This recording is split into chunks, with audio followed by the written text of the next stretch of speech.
Yo, what's going on? What's going on, Rap Gang family? What is going on? We are live on this beautiful Sunday evening. It's 6 my time, probably 7 your time, or maybe 4 your time. I have no idea. What's going on, Mar? Julie, I see you. Melissa, I see you. Hold up, let me click this and go. What's going on, Mar? God, my damn mic is loud as hell. Is it really that loud? Hold up. We need to tone that down a little bit. My gain is turned up super loud. Hold up. Tell me if that's better. That should be better, right? Tell me that's better, please. Whew, that hurt my ears. Good gracious. That should be better. Right. There we go. That is way better. Okay, thank you. Mar, Delana, what's going on? Delana, Julie, Melissa French. What's going on, Melissa? How's everyone doing tonight? I'm doing all right. How about yourself? Just hop on here to check out some of these things going around, not things, but cases that I've seen, or especially this mass shooting. I want to check it out and see what the deal is on that. How you doing, Vicky? Lady Boss Brooklyn, shout out to you. Nice to see you. Julie, nice to see you. Let me get these off my damn face before I break them. Arlene, thank you for coming by. I appreciate it. What's up, Arlene? How you doing? Arlene Wiley. Melissa, what's going on? Melissa French, how you doing tonight, T-REV? I'm hanging in there. I was doing some shopping earlier with a fiance and her mom. We went out, got some pretzels, shopped at Myers, grabbed a couple things, got stuff for Sosa, got some groceries for the week, stuff like that. Hopefully, you guys been doing well. Hopefully, you've been doing well too, Melissa. Joan, how you doing, Joan? Welcome. Oh, yeah. We have a lot to talk about, right? Bella, what's going on? How you doing? Shout out to everybody in the building, by the way. Let me make sure this is working. There we go. Shout out to all of y'all. Y'all know the deal. Brooke, Tammy, Sassy, Bella again. How are you, Bella? I ain't been live since Friday? Probably on this channel specifically. No, that was on my second channel, so maybe Thursday. Mel, what's going on? She said Dallas Cowboys for life. You know what time it is. Nikki Barb. All right, let me copy this link and put it in Discord too, so some people don't be seeing it. Where's it at? Oh, okay, there we go. There we go. It's crazy though. You guys see that mass shooting for what is it in Alabama? I want to say it's in Alabama. Let's check it out real quick. Artie, thank you so much, Shelby. We are following breaking news this morning. Police are saying 4 people are dead and more than 20 people were shot in Dadeville, Alabama. Witnesses say the mass shooting happened at a teen's birthday party Saturday night downtown. At this hour, 20 people shot? That's 20 people that were shot. That's crazy. Law enforcement on the scene will only say that there was a shooting at a gathering Saturday night inside that brick building that you see right there. But according to witnesses, the shooting took place around 10 o'clock, and the majority of those who were hurt are teenagers. Right now, we do not know if anyone is in custody or if there is a possible motive. We are awaiting information from first responders who are still there investigating. And of course, we will continue to follow this for you. But right now, it looks to be the early reports is that this could potentially be the worst mass shooting in Alabama as of right now. A lot of stuff is still unclear. And of course, as new details come in this morning, we will pass that along to you right here or on WKRN.com. Who's seen information on this particularly? I'm curious. Who were the victims? Whose birthday party was it? Was it teens? Because that was the first report that I seen last night before I fell asleep, which was actually late. So I went to sleep after I seen it, but I couldn't find much on it, right? There wasn't much on it. And I was peeking at Agenda Free's channel. So is there a link to become a member? I see that you did at top, I think. Hello, everyone. Savvy's aunt. Savvy's aunt, my bad. I said Savvy's. I don't have no damn E. The other Aaron. Somebody told me you were having a problem getting into Discord. It shouldn't be. As long as it's your account that your membership's connected to, because I integrated YouTube with Discord and put that into the perks. So as long as you're on the account, like as long as you're on the account, you connect the account that you have your membership on, it should let you in.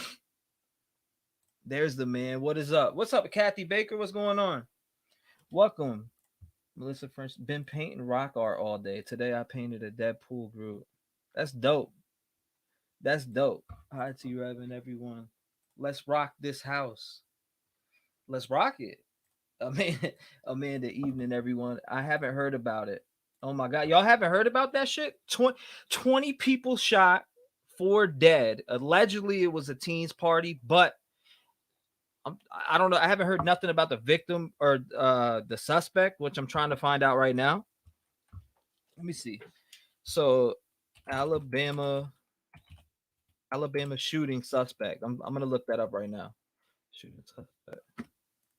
I want to do all this on here. Alabama shooting suspect.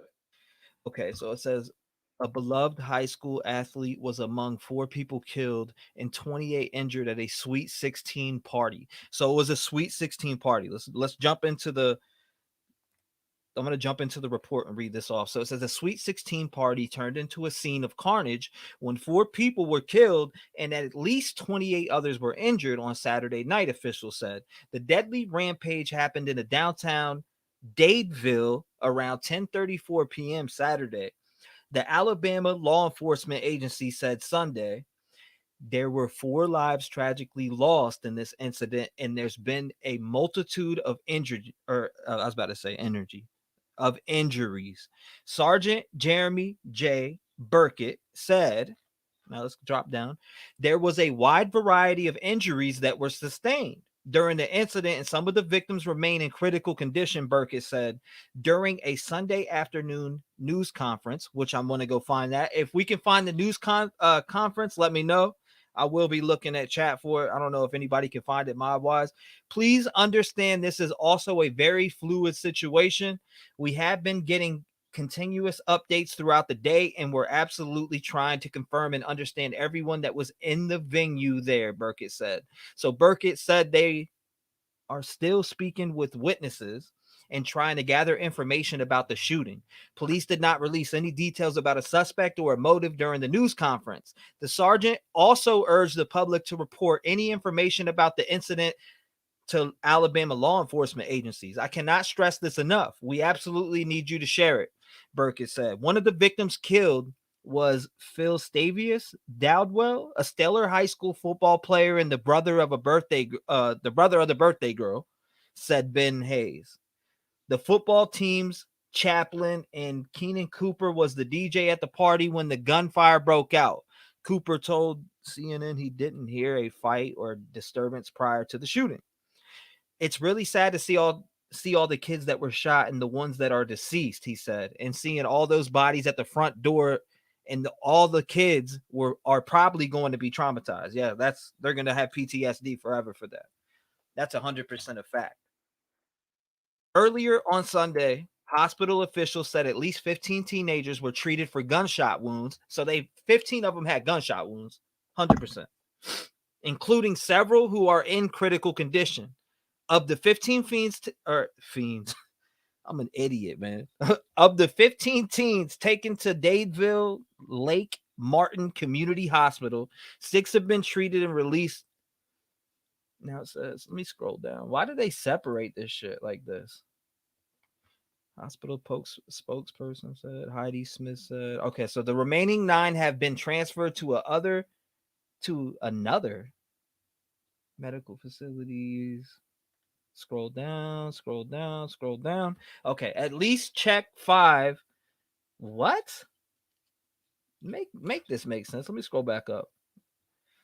Damn, I gotta minimize this just to piece this shit together. Why not put the whole entire paragraph all in one instead of separating it by like 2 videos and photos and all types of shit? So it says the remaining 9 have been transferred to other medical facilities at last check. 5 of those teens were in critical condition and 4 were in stable condition. In nearby Alexander City, Russell Medical Center received multiple patients from the birthday party shooting in Dadeville, spokesperson Susan Foy said. They were either treated and released or transferred to other facilities, Foy said. She said she could not confirm how many patients were received or their ages. So she also said that. Police have not released any information about the assailant or possible motive. A young hometown hero gunned down. So this was the young man that was gunned down right here. So this guy, this was the young football player that was gunned down. Rest in peace to this man, to this young man. This is a sad, you know, very very sad. Thank you, Melissa. I appreciate it. Everybody, welcome Melissa.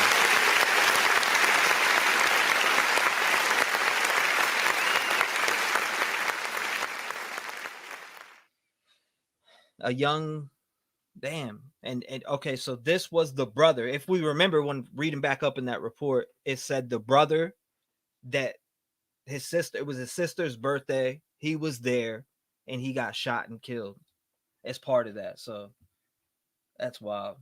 No details, very little news to me. Margaretville Boardwalk, beautiful breezes, 100%. My membership is gone. Gotta fix that. What the fuck? You're all right. It's all good. The rich buddy said that don't count. It's a gang thing. Girl's 16th birthday. 4 dead, 6 critical, over 25 injured. All right, let's do this. God is good. Hey, Gyps and Mar. Let me see. I'm so glad that we got really good gun control in Canada. It doesn't stop issues like this, but it happens a lot less here in Canada. Now, would you say that would be to I don't know the laws as far as guns when it comes to Canada, but if you could fill me in and elaborate a little bit, I'd like to really know that. Because I know Mouthy Mama has brought up how Canada has some different, you know, laws as far as stand your ground and stuff like that. So if somebody broke in your house, she was telling me that you couldn't really defend. You could defend it, but you would get in trouble or so. I forget exactly what she said. I don't want to put words in her mouth, but she told me something similar to that. Leanne said, had to stop what I was watching and T-REV's notification came up. Thank you, Leanne. I appreciate that. Let's see. CR says, glad to see you, Trev, and chat mods. Thank you. I appreciate that. Public house landlord, what's going on? Welcome, welcome. Simply Julie. Or Julia, my bad. I read shit the wrong way. I don't know what it is. So Tsunami says the shooter pulled the trigger, not the gun. Salvatore, let's do this. Smash the like button. Let's get going. Texas Angel, hi Rocket Queen. What's up, Rocket Queen? Did I miss Rocket Queen? Nancy D, what's going on? Nice to see you. Nancy D, Mac Prize, Sweet 16 party for a black teen. Her brother, a high school football star, is one of the dead. Yeah, I know. That shit's sad, bro. It's sad. It's sad. All these shootings are sad. I mean, in Chicago, 15 minutes up the block from me, right here where I'm at, there, I think, how many died this weekend? There was like over 6 dead this weekend, but in general, 5 of the patients were teens. Like Chicago shootings this weekend were crazy. There was over like 50 shootings this weekend or something like that. So right here it says, let me pull it up. Okay, 15 arrested in Chicago loop disturbance after 2 teens injured in a drive-by shooting. So there was 30 shot this weekend here in Chicago, right up the block from me. 6 dead, over 25 wounded. Possibly there could be more lives lost. And I don't know why people don't talk about that, the gun violence that goes on there in Chicago. I guess I don't know if they don't matter or people are just so used to it. What's going on, Paige? How you doing? No name on the shooter. ATF got it locked up. Jen Puff, welcome, welcome. Everyone hit the like button. Let me see. I watched it last night. One of the victims was a high school football player. It's sad. I mean, look at this young man right here. Right? This young man was playing football. So he was allegedly a very good football player. I don't know nothing about him, so I can't say he, wasn't. It states in there that he was a very good football player, and I believe that. I believe what they put out on that. Football player or not, though, it doesn't matter. This shit shouldn't be happening. I don't care if you're a football player or you just work a regular job or you know what I mean? This is a teen. It's a young teen. He was trying to do something better with his life. Same with probably the other three that got killed. You know, it's horrible. I don't even know. They didn't even put out anything about the suspect? Was the suspect killed? Did he die? Did he kill himself? Did he turn the gun on himself? Did he get away? Do they not know who it is? You know, what are the details on that? I didn't see nothing about that. They're not talking about that. So what is the circumstance with the suspect? Does anybody know in chat what is the circumstance with the suspect? It didn't get the link for the Discord. I got you, Suzu. I'll get you one. I'll get you one. That's on me. It happened inside a Magnum Masterpiece dance hall. Only 3,000 people in Dadeville. Wow. Interesting. This shit goes too fast for me. I love you all. It was just on BBC National News. Interesting. No suspect in custody. What the fuck is going on? What is going on? What are we gonna do to stop this shit? Interesting. Come on, I'm gonna drop the link to the StreamYard. Come up here. I need somebody to talk to, man. Come on up here. Come backstage. Come backstage. Let's get to talking about this. I'm gonna open panel right now. Carolina A, this is scary. I'm even afraid to go shopping. Bunch of sick people walking around. Very true. Hi all. Let's see. Say hi all Mac. That's exactly what the problem is. This wouldn't happen. This wouldn't happen when we were growing up. These kids need their ass handed to them sometimes. I wonder if it was even a kid that did this, right? Was it a kid that committed this crime? Because they didn't put that out there. It's not out there. It's not. Delana and Jen's wrench is not working. Delana's not on the same account. That's why it shows me on this, and that she's good. Right? It shows me right here. I'll tell you right now. 1, 2. Oh yeah, I need to remove that. Hell no. Nah. There's a few people I gotta remove from being a mod. I don't see them around here no more. So why should they be a mod? I sent the link. Hold on. I'm gonna pin the link to the panel. I want to let's talk about this shit. This is crazy. I don't understand. We have all these mass shootings going on. We had Nashville go on. Now we got this one at a teen's birthday party. What is driving people to pull out a gun and light the whole friggin' building up? I'm not understanding what is doing this shit. What is doing it? Hold up. Who do I need to remove? Who else? There's tons of folks I need to remove.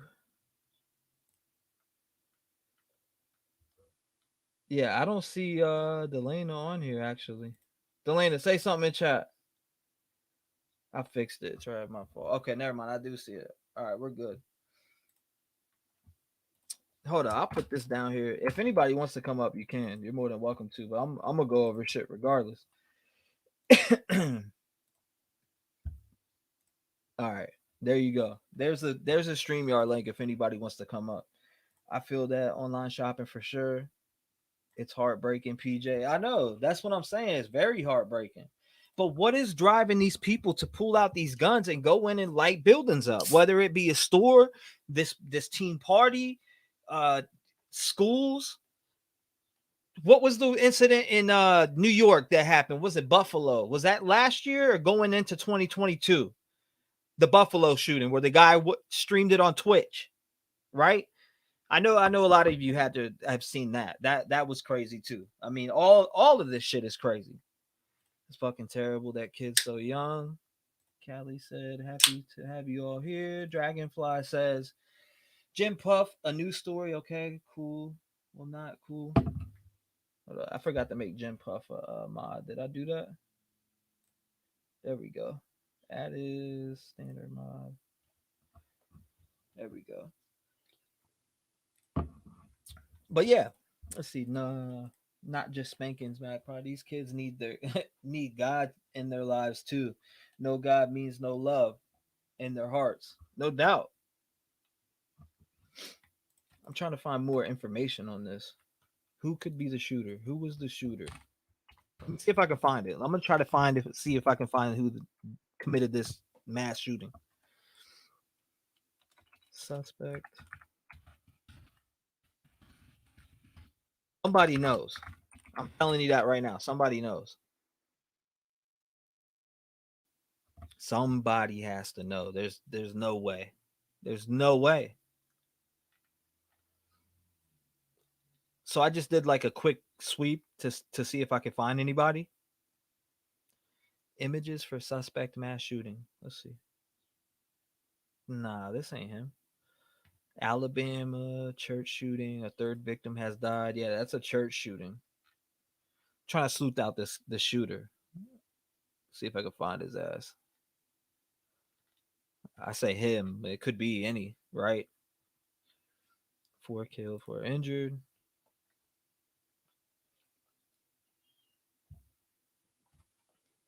Oh wow, that is horrid. Do they think it's gang related? It didn't say that. It don't say that. It didn't say in here that they think it's gang related. It said Jacksonville State head coach Rich Rodriguez issue. They're talking about the victims in here. So the population is 3,000. That's small. Good gracious. That's very small. Let's see. Mass shooting, Alabama press conference. See if we get anything out of the press conference. I want to see that.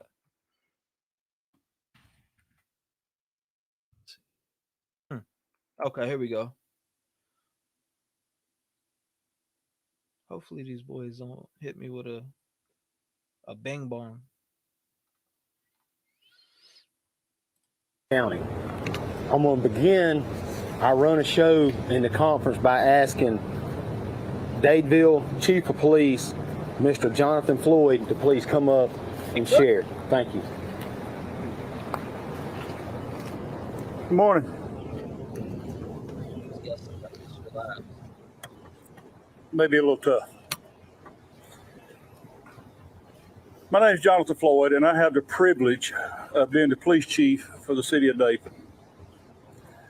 One thing I want you to know about the city of Dadeville. The city of Dadeville is a tight-knit community full of wonderful people. I ask you to please keep our community in your prayers.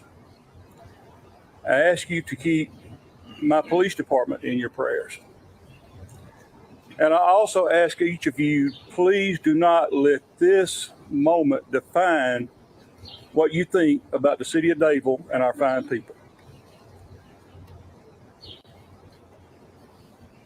What we've dealt with is something that Thank you for elaborating. no community should have to endure. I just ask for your patience.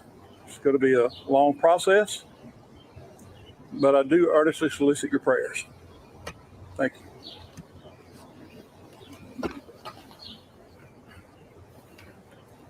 Now we're going to have the Tallapoosa County Superintendent, Mr. Raymond Porter. He's going to come share as well. Again, my name is Raymond Porter. I'm superintendent of Tallapoosa County Schools.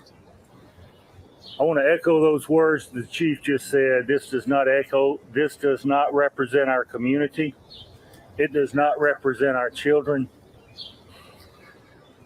And it does not represent who we are. But I also want to offer a word of encouragement to our parents. We will have counseling provided for students at the schools tomorrow. We will make every effort to comfort those children, and don't lose sight of the fact that those are the ones most impacted by this situation. We also ask local clergy to reach out to those families and help them through this difficult situation. I'd be remiss if I did not thank law enforcement for coming in and handling this situation so professionally. Thank you.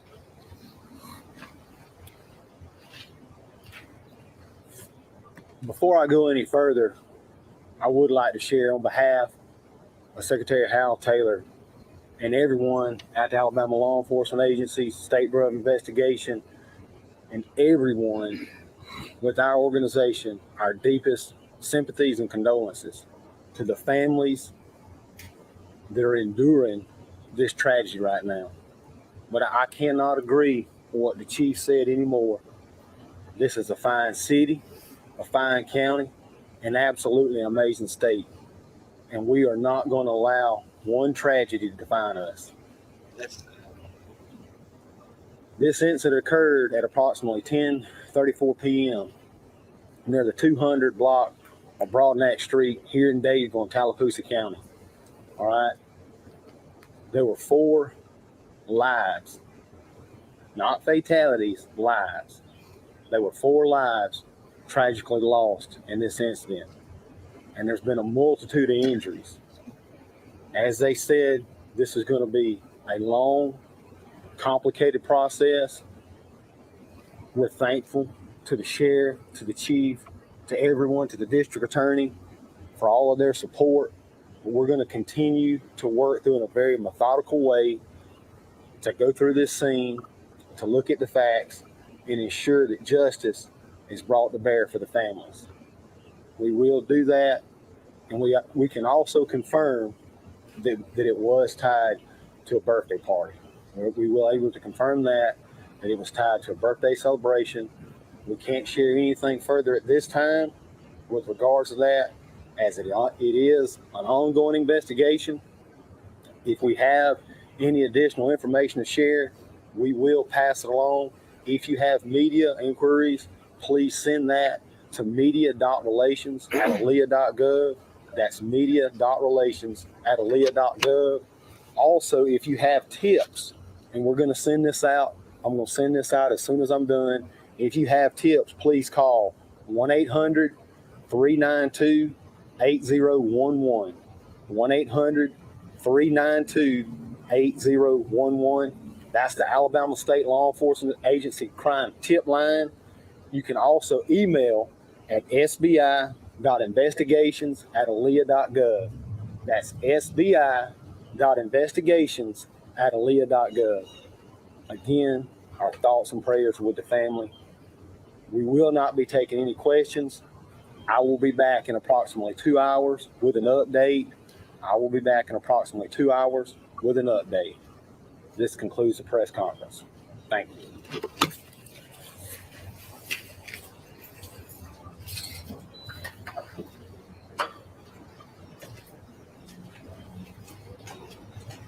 We have members from the Alabama Law Enforcement Agency talking about how justice will be brought in this case, and there is an ongoing investigation right now. He did also say this is a complicated process, so he is asking for patience at this time, but he did confirm a very big piece of information right now. He did say this happened at a birthday party, and again, we don't know the ages of those victims, but we do know 4 people were killed. And we also heard from the superintendent saying counseling will be offered at the school systems tomorrow. He was clearly saddened when he spoke, saying kids will be the most affected by this. We also heard from Jonathan Floyd, the police chief in that area. He said Dadeville is a tight-knit community, and he is asking the community for prayers, both for all of those involved, but also everyone in his department. Now, I do want to also give you a recap of some of the information that we already know. We do know 4 people dead, multiple people injured, and we just heard Aaliyah say a multitude of injuries. We still don't know a number there, but they're highlighting that as a prominent point right now. He says the shooting happened around 10:30 last night, and Aaliyah opened investigation around 11:45. This is around the 200 block of Broadneck Street. We did not get a confirmed location. Some media are reporting a location somewhere in the downtown area, but we do not have that confirmed at this moment. So we are waiting to confirm. Aaliyah saying they're going to have another press conference in about 2 hours, and we're going to continue to follow that for you here on WSFA 12 News. We'll have more from Dadeville tonight on WSFA 12 News at 5 and 10. Okay, so that was a good point, Brianna. You said Marcy's Law, right? Thank you, Caroline. I appreciate you. I bought a crystal, right? So instead of getting the crystal, They sent me fucking spy glasses. Literally. So I might as well just wear the spy glasses, right? But let's go. I want to talk about what Brianna just said. She said Marcy's Law, right? So it says, I had to look it up, refresh the head. I've heard of it before, but now I need to embed this in my brain. Marcy's Law. I need to embed it in my head so I know it when I hear it every time. To be treated with fairness and respect for his or her privacy and dignity, and to be free from intimidation, harassment, and abuse throughout the criminal or juvenile justice process, to be reasonably protected from the defendant and persons acting on the behalf of the defendant. So, Brianna, what are you saying about Marcy's Law comes into play here? That about it? Are you saying it's a juvenile? Let me see. Let me see if it's fine. Marcy's Law. Does that come into play on this? They got to know who the shooter is. I think they do. I think they would know who the shooter is. Come on now. Politicians name dropping and bootlicking. 3, 2, 1. Looked like the military. It looked like military drill instructors. So looked like military drill instructors. Sandra says, if it was at a birthday party, you would think they'd know who pulled the trigger, you know? Right. Like maybe they'd put that out there. Firefly said, well, it does now, unfortunately, sir. Seems they also work for tourism department. I'm blown away by what he said. Poor children. Huh. Gloria, welcome. Appreciate you guys. Thank you. Make sure you hit the like button. It's free 99. Rev it up.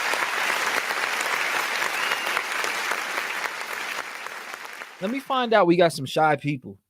I put the panel link up at the top pin for anybody who wants to come up here and talk, right? Maybe I'll bring up one at a time, two at a time. I put the panel link up top for anyone who wants to join in and hop in on conversation. And we're going to have multiple conversations. It's all true crime. T-REV, you look in disguise tonight. Nah, I'm not in disguise. That's me. Let me turn this red light off. I don't like that red. But it's me. I'm not in disguise. I just got glasses on. Might as well wear my damn spy glasses. Always want to make your limit child's video game time, and if it's COD, find out who's playing with them, live with them. Yeah, there's some crazy shit on COD. I'll put it that way. There's been so many of these shootings here lately. Praying for all family members dealing with this craziness. Prayers up for them. They know a lot more, in my opinion. I also want to jump into the Nashville shooting. I don't know if a lot of you guys dug deep into that, but the background and everything on that is insane. Ashley K, I love this channel though. It's the most legit channel. I love when you let people call in and hear their theories. I can open the phone lines too. You know, I forgot to even bring my damn thing up. Some people don't want to get on, and I understand that. So if people do want to call in, you can, which it seems like people already have. 219-885-9693. Welcome, Charlene. I appreciate you.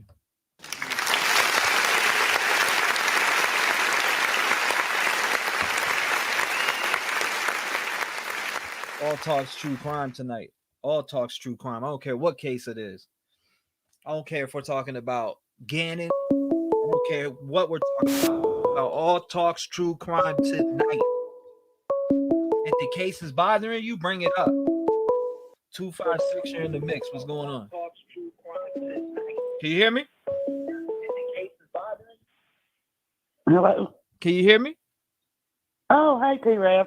Yeah, you've been live for a second. What's going on? How you doing, man? I'm good. I just want to let you know I live like 15 minutes from where the shooting happened. Wow. Have you heard anything or? Just a little. I don't know if they've caught the shooter. I don't know if he's considered one of the fatalities or not, but as far as I know, no one's been apprehended. But there's a bank and the county courthouse right there around it, so I know there's cameras. So maybe they caught it, but it's just a sad time. And my daughter actually knows two of the girls, one that was shot that's in the hospital and another one that passed. Wow. And yeah, it's just heartbreaking, but That's sad. Now, was she friends with her? Or? yes. Wow. I'm sorry to hear that. She must be very upset about it. She is. She's been in her room crying all day. Wow. That's But so 15 minutes from where the event was at, or yeah. Hmm. This was in a little dance studio, and from what I know of the family, they were a very good Christian family and just really good people, and none of these kids deserved this to happen to them. Wow. And when they say 3,000 people, this is a lake community for, so it's not really that many people full time in Dadeville. Is it real rare or rural out there? Like very rural? Oh, yes. Well, I mean, a lot of it's where the rich lake people live. Okay. So, they've got a McDonald's and a Jack's and a couple of small little places to eat, and we don't even have a Piggly Wiggly there. So. Interesting. There's another case that happened this past summer of a young girl, and her mother and brother was. Can you say the M word on here? The what word? Her mother and brother were murdered. Murdered? Yeah. I see some channels. I know you YouTube's crazy. You could say murdered. I mean, some people say unalived, and I don't know if it's because they are respecting the channel or are just used to saying it. Personally, I don't. It doesn't bother me if you say murdered or whatever anybody prefers saying. Rather, I mean, as long as it ain't racist or along those lines, I really don't care. I mean, I put out it's trigger warning in the bottom. I got the disclaimer on there. Trigger warning. We talk about a lot of different things. Okay. But you were saying they were murdered? Girl. Yeah, there was a little girl that was still alive that he done some ugly things to her. Wow. So I'm thinking of I can't remember another M word, like molestation. Yeah. Yeah, that's he had her tied up, and she actually chewed the ropes off and broke her braces from where it's really ugly. It was a Hispanic family. Wow. That's sad. And things like that doesn't happen. It doesn't happen around here. I mean, seriously. My heart just goes out to everyone involved, and I know my daughter goes to the city school here down the road, and they're having a prayer vigil first thing in the morning at school. So, but there's one thing that I did hear from one of my friends on Facebook was that the person that had the gun was actually there and showed the gun, and they made him leave. An hour later, he came back and did this. Wow. So they know who this person is. It's the talk of the towns. I don't know if the talk of your town. Yeah. It's not confirmed. It's the talk of the town. I wonder if it's a teen. Like, is the talk of the town? Is it a teen or? You know what I mean? I believe so. Okay. I believe it is, and I don't believe it's gang related. I mean, that's just not around here that much. Man, violence needs to stop. If they have mental illness if they have mental illness or mental health, they need to seek help. I've been going to therapy for more than a year, and my therapist is really helping me. That's good. I believe that's the big gist of all of it is the mental illness. I could talk for hours about that. Me too. I don't know if it's everywhere, but I know in Alabama, like I've tried to get my brother in the mental hospital several times. And if he's not a threat to himself or anyone else, they won't keep him. And of course, he's not going to say that. And he can't even get an appointment with a psychiatrist to even get on the right meds. Now, is that the lack of resources for mental health in the town, or? Yeah, I would say that, but we have Birmingham that isn't far from us, and he can't even get an appointment in a major city. Wow. He even had one tell him they don't take Blue Cross Blue Shield, they only take Medicaid and Medicare. And I mean, my brother, bless his heart, he's been through a lot. He lost his leg and had colon cancer, and and he's just at his wit's end, and he can't get any help. Yeah, I think a lot of it mental illness, and people can't get help or get the right help. Oh, that'd be the first thing I attacked if I ever blew up off. Say I blew up off my music or something, and something came in. That's the first thing that I would do is aim to help people with mental health, just because I have mental health issues. I'm on disability for mental health, right? Yeah. And I have insurance through that. So, and I got to go to therapy at least once a month and stuff like that. I mean, stuff that I'm required to do. But mental health is definitely a big thing. It's a big thing. And it needs a lot more help than what, and it needs a lot more help, not only just help, but resources in general for people to reach out to. The way to get it, I agree. it's sad the way, if you really want to get help, the way that you got it, the way that I had to do it at the time to get help was take myself into the hospital and tell them what I'm feeling. So, it took me multiple times doing that, going into the hospital saying, I don't feel like living. And it took me a month to get my brother to finally go to the hospital, and got him up there in Birmingham, and they said they would get him a bed. So I left because it was really late at night. I got 20 minutes down the road, they called back and said they don't have a bed for him. Wow. And I mean, he was having like schizophrenic delusions, and I mean, just all kinds of shit. And they wouldn't even keep him. Interesting. That's crazy. So, I mean, when I went, all right. So, for instance, one of the places didn't have a bed when I went, right? But they called another place. So why didn't they call another place for him? And they transported me. I'm talking when I was in Allentown, Pennsylvania, and I walked into that hospital. They transported me to like 2.5 hours. I rode in the back of that ambulance to be transferred to a actual decent mental health facility that was in the city of Philly. So because he didn't harm himself, and he didn't harm anyone else. It's me, yeah, me neither though. And I'm like, are we supposed to wait until he does something bad to himself or to his wife or his kids before he can get some freaking help?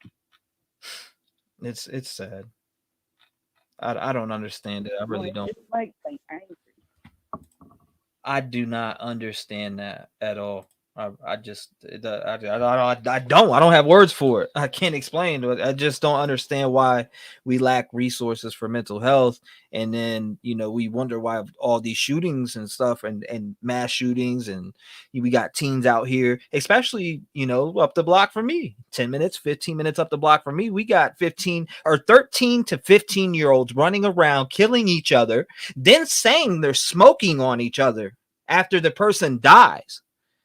Like that, I mean, that's the type of shit that's happening around here. They'll have beef on Twitter or Instagram and have these lives, and then go kill somebody and then brag about it and not get there's no, repercussions to it. Crazy. It's crazy. And then, my son is in law enforcement, so I have to worry about people, shooting at him or, the stuff that he has to get involved with. That's interesting. There's just nowhere safe anymore. That's why when you go out, you got to be vigilant of everything and pay attention, because you could be blindsided anywhere, really. Oh, I'm terrified. My daughter's going off to college here in the fall, and I'm just terrified. I don't blame you. I don't blame you. Especially when you know everything. I feel like it's getting worse. I don't know if we can prove that it's getting worse, but I definitely feel like, I mean, growing up and watching things be reported on the news and reading the papers and surfing the internet, I just feel like it's at an all-time high right now. I mean, it's every day there's a new story. You know, it's insane. It's insane. It's insane. I see somebody else is calling. I'm gonna take the call. I appreciate you calling in. Thank you so Okay. much. God bless you, ma'am. Thank you very much. God bless your daughter. My prayers are up for you and your city, your town. And I hope to hear from you again soon. Lock your doors, please. Yes, sir. God bless you. God bless. 510, you're on the show. What's going on? All right, how's it? First time caller, first time listener. I was wondering, sorry, it's not too off topic, but No, you're fine. It's all topics, true crime. We talk about it. yeah. No, I got two quick questions. Yes, ma'am. Yeah, so I'm it's a shooting thing. So I'm trans, F to M. Okay. And I've been taking T for about 6 months. What are your feelings about, you know how they kept, in the news, they kept misgendering that school shooter, which, you know, on one hand, it's like a horrific thing they did, but, you know what I mean?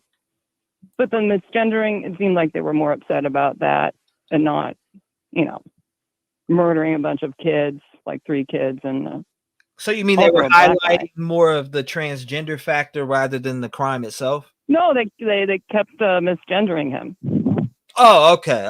So he was an F to M like me, and I don't know. I'm conflicted. I'm like, am I more worried about dead kids or like being misgendered? Sometimes I don't know. It might be that the T.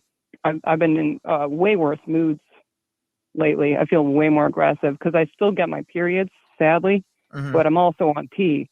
So it's like, you know, PMS. I don't know if you've never had PMS. I assume. I don't think so. No. So that's basically like being at the end of a cycle. Right. As it is without taking T. So I don't know. What do you think? What do you think? Exactly on what happened? Like what are you more upset about, or like what do you think about them being more interested? Like, oh no, can't misgender, but it's like a horrible person who shot kids. You know? Yeah, no. That seems pretty. That's way more rude than misgendering somebody. And I personally, when I get misgendered at work, I have to go into the bathroom and cry for like 3 hours, and then threaten to get fired because I'm in the bathroom for 3 hours. Wow. You know what I mean? Yeah, no, I definitely get that. Now, misgendering. Now, I to be honest with you, it's Mr. Gendering, actually. Yeah, that's I didn't really pay attention to that. I was more paying attention to the victims and why. Right. Happened, you know what I mean? Right. Yeah, it does seem worse.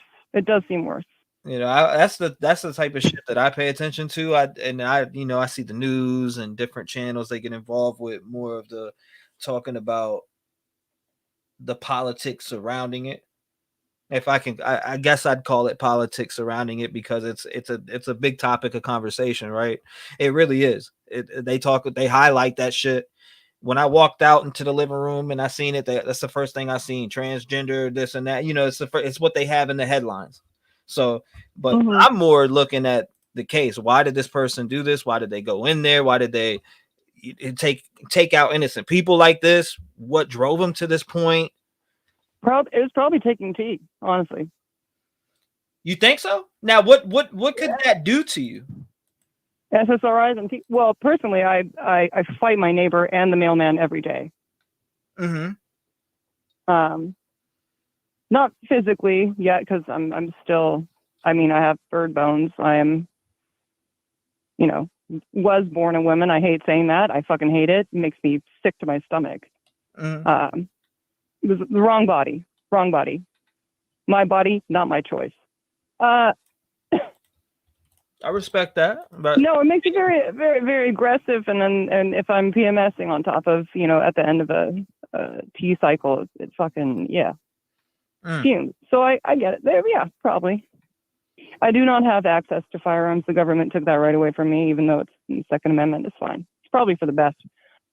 Anyway, my second question was, do you have $1,000? Because my friend showed me a video of you saying the N-word. that was you had to build that cap up, didn't you? Show it to me. Oh yeah, bring it up. Send it to me. He didn't send it to me. Oh yeah, I'll ask him to send it. No, none of Hold on, he might. Y'all trolls be having a lot of shit to say. Get the fuck out of here! Let your dick touch the floor. Get the fuck out of here! Why would people call in and build up a topic of conversation, talk about a gender and make up some fake ass shit? Y'all are some psychos, for real. Y'all, there be some straight up psychos out here. Trolls. Straight up trolling psycho pieces of shit. Yeah, I'm misgender. You sound like a bitch. To me. All that was a cap ass lie. That whole entire conversation was straight up. Stop the cap. That's exactly what that conversation was. Oh, I kind of felt that way too, because I just heard different things. If you go back and watch, you'll see the different facial expressions I made that'll even point towards it. Like, my mailman, but I didn't hit mailman yet. Like, what? Stop it. Stop it. Doing it for the clout. There's a new shooting weekly. Welcome, caller. That caller is a clown. Watch out, T. Even Firefly caught it. Firefly caught it. I see it. Be careful, T. Texas called it. They're using the identity of a shooter as a cultural war thing, in my opinion. I see D backstage. D, flick on your camera so I know you're real before I bring you up. You don't have to keep it on. I just need to know that you're real. Okay, I see. You don't have to keep it on. What's going on, D? What's going on with you? Like your show? Thank you. I appreciate that. I like you keep it real. Thank you. Yep. I wanted to talk about young man that was found in the river in Bloomington. He was found in the river in LaSalle County. He was attending the Illinois State University. He was going to be a doctor. And he went to his first class August the 24th. And they reported him missing. He left class. He went to a dispensary and disappeared from there. He didn't show back up to the university or home.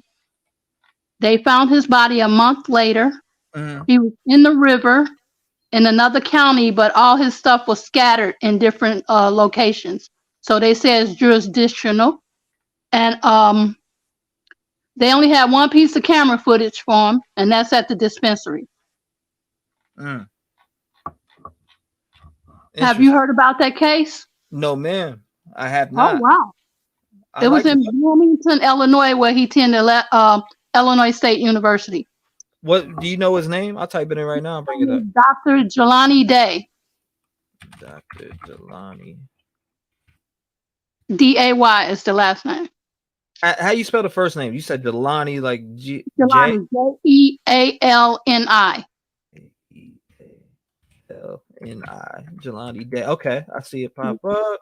Dr. Jelani Day says Day, who was studying to be a doctor, was living and going to school in Bloomington, Illinois. He was last seen on campus August 24th, and his car was found 2 days later. 2 days later, in an hour north in the town of Peru. A week after that, his body was found floating in the Illinois River, according to officials.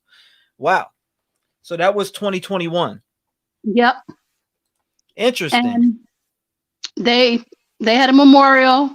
His mom had a memorial fund, a foundation, and they were supposed to have the FBI They found his phone, but the FBI has it, and they say it's going to take time to crack the phone open because it was an iPhone, I believe, 13, and they don't have the technology for that one yet, which I believe that's bullshit. If I can say that, I'm sorry.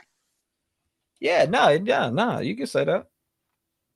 No problem And at all. they still haven't really did nothing for his mom.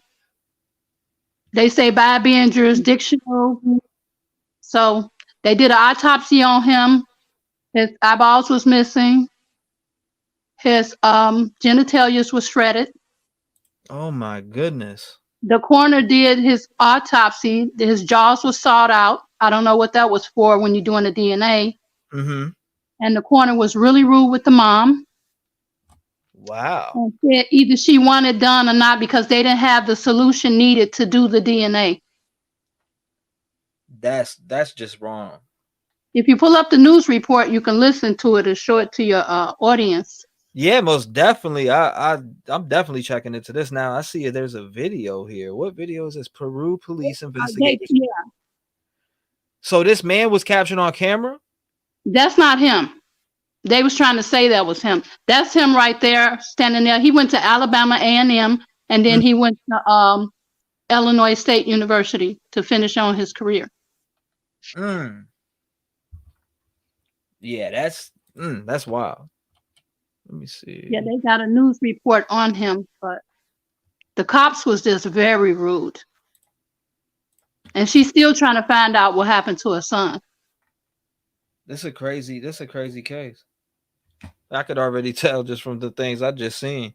FBI is now working with local investigators as they try to find out if the unknown subject is connected to today's case. So were they able to connect this man to the case or not? They're obviously not. There's no arrest, right? He was not connected to anything. Wow. So this guy, how old was Jelani? Jelani was 24 at the time. This is crazy because this ain't that far from me. And like literally, this ain't that far from me at all. Okay, I see they have a conference right here. History surrounding the death of Illinois State University grad student Jelani Day. I'm very upset because I can't even look at my son's body. I can't even say a proper goodbye to him. Oh, man. Day, who was studying to be a doctor, was living and going to school in Bloomington, Illinois. He was last seen on campus August 24th. 2 days later, his car found an hour north in the town of Peru. A week after that, his body found floating in the Illinois River. Peru police investigators are now working to identify this man, captured on security cameras knocking on a home not far from where Day's remains were located. The video taken the day after Day was last seen. The FBI now working with local investigators as they try to figure out if this unknown subject is connected to Day's case. The Day family's attorney says loved ones suspect foul play. The wallet was found in a different area. The lanyard, which had his school ID on it, was not found with the wallet. It was found in a different area. Authorities so far only calling the circumstances surrounding the disappearance unusual. The way his vehicle was, it was off of a parking lot. That's very unusual to just find a car like that. Investigators now working to retrace Day's final movements. Jelani did not just disappear into thin air. Somebody knows something, somebody's seen something, and I need somebody to say something. The 25-year-old's death has garnered the attention of Viola Davis, Lizzo, and other celebrities. And authorities at this point have not named any suspects in this case. The community will hold a special memorial for Day, October 9th. Alex Perez, ABC News, Chicago. Wow. This case is crazy. This is interesting. This caught my interest right away.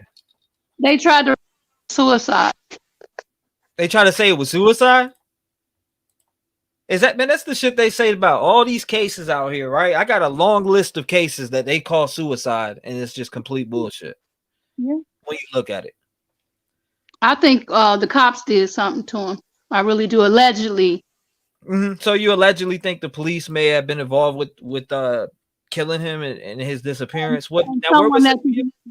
someone at the University at Illinois State University. His body was found in Peru. I mean, his car was found in Peru, and Okay. his things are scattered all over. 2020. But they only got one picture of him going to the dispensary, Mm. and they got cameras all over the bridge. Let me look. I gotta check more on this case on YouTube. I know they gotta have more videos out there about Jelani. They got. I'm interested because I mean I'd love to talk to mom too. Yeah, she's kind of skeptical now because it's heartbreaking that she went to the different entities, the deputy of different entities, and they basically laughed in her face.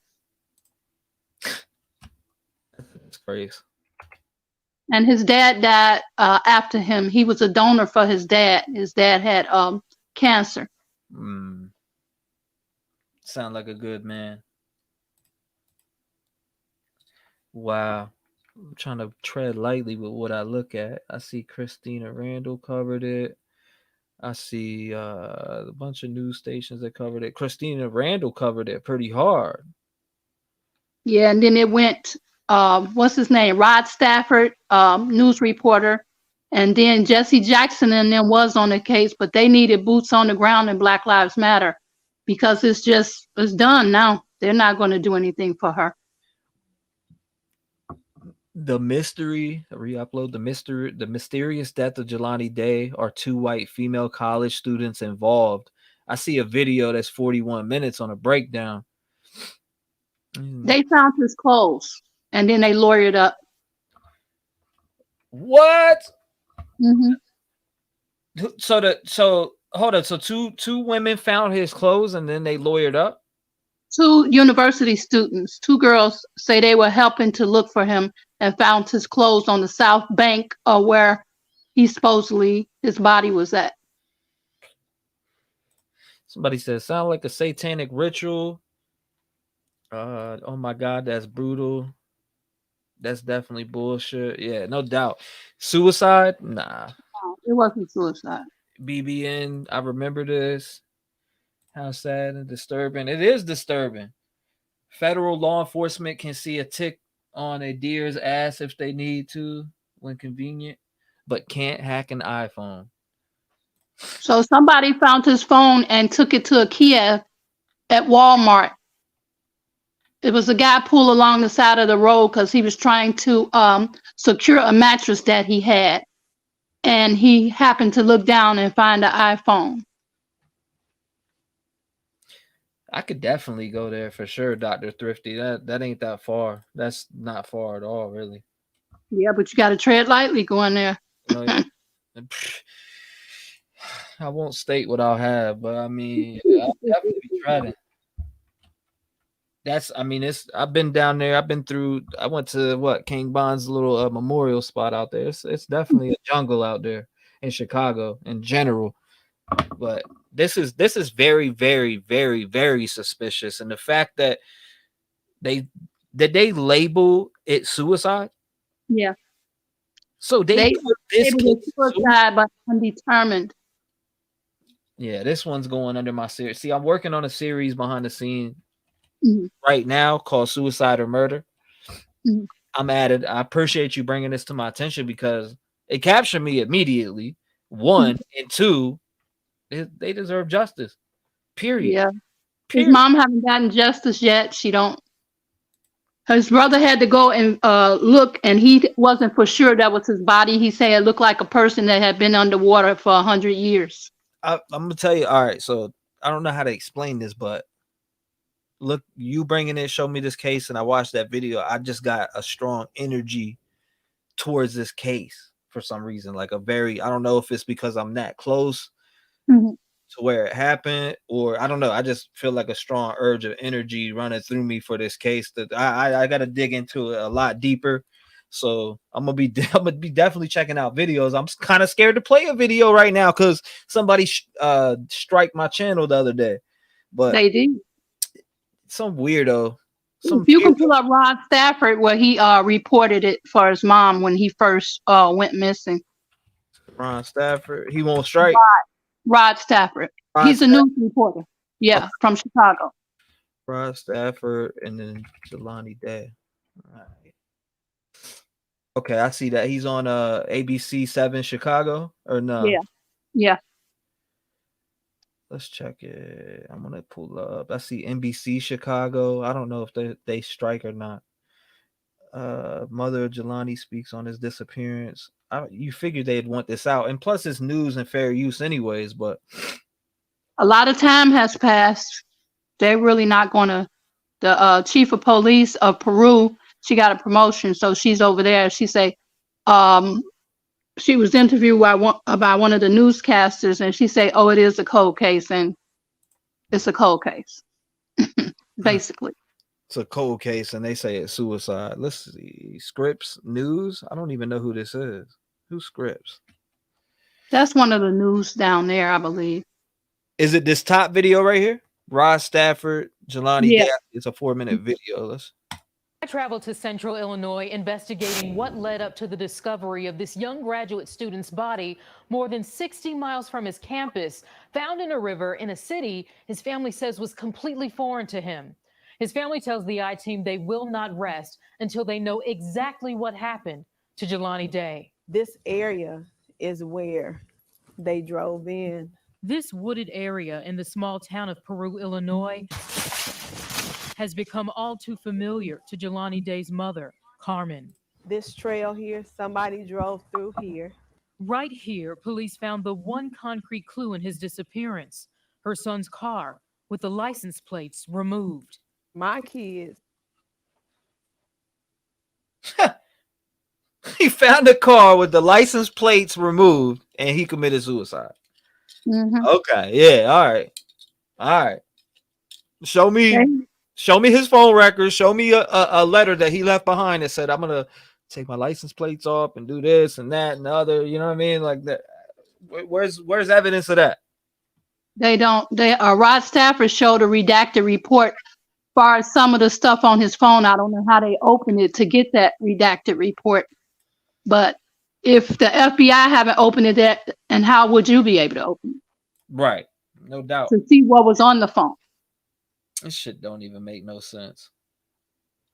It don't make no sense. His vehicle was found right there, no license plates. That right there is big red flag number one. That's screaming murder to me. Mm-hmm. Immediately screaming foul play. Yeah. All right, let's keep. Didn't come to Peru for nothing. Never was raised anywhere near here. Don't know anyone here. And Jelani would not have known to come and park his car in this wooded area. The distance between where Jelani's car was found to where his body was found is another puzzling part of this mystery.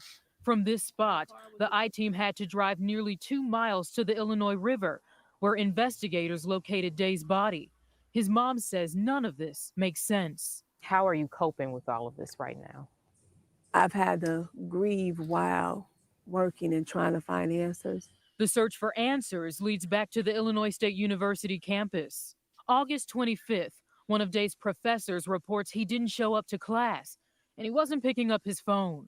I didn't get any text messages back because usually that's our thing. He'll call me right back. That's the moment when I said something is wrong. Investigators say Day was last seen on campus the day before, August 24th, at around 7:20 a.m. at the Student Center. And that same day at 9:12 a.m., this is the last known image of Jelani. He was spotted on surveillance video at a cannabis dispensary in Bloomington. Our detectives were looking through electronic data, and this was really the last location that we had. Anything that's connected to, say, electricity or cell phone tower is something that we, the police, can look into. But as for how his car got from here to Peru, Illinois, which is 60 miles north, that remains a mystery. Right in here. From where Jelani's car was located, we noticed a trail that leads to a nearby road. I guarantee you my son didn't drive himself here. Whoever brought Jelani here, they were very familiar with this area. Earlier this week, the LaSalle County coroner said Day's cause of death is drowning because he was found in the river, and that there was no evidence of injury to the body. Jay's mother is adamant anyone in the community who believes Jelani did this to himself is wrong. Number one, Jelani knew how to swim. For them to imply that Jelani drove his car into this space, took it all the way over there, parked it, removed his license plate, then walked to where they're saying that his body was found 1.5 miles away from here, and took off his shoes, his socks, and his shorts, and put himself in this water. Doesn't even make sense. You couldn't pay me to believe that. I'm still not believing it. You couldn't pay me to believe what mom just said. You know what I'm saying? She don't believe it, but I'm saying in general, the average person or anybody, even a smart anyone, to believe that this man did that, took his license plates off his vehicle, went in and killed himself this way. Come on now, get real. Now the police say they have 150 hours of footage. Never been shown. Never been shown none of that. So why don't they put it out? It's suicide, right? Put it out, right? They say it's suicide, so put the footage out then. What are they waiting for? You know what I'm saying? Like, I wonder what footage they're talking about. Yeah, I would like to know too. And the FBI is holding his phone in Illinois. Right here. That's so great. They can break it open because they don't have the technology. Because the iPhone was I think it was an i13 or something like that, iPhone 13 Pro. They don't have the technology. Right, that hasn't come out yet. It's an Apple phone. I'm sure they could got it from the cloud, the info from the cloud. They're trying to say he had a code on his phone that they can't break the code. T said, I live in the area, so sad. Yeah, they should be able to get through that phone. Come on now. They could get all these different. I think that's a fucking excuse.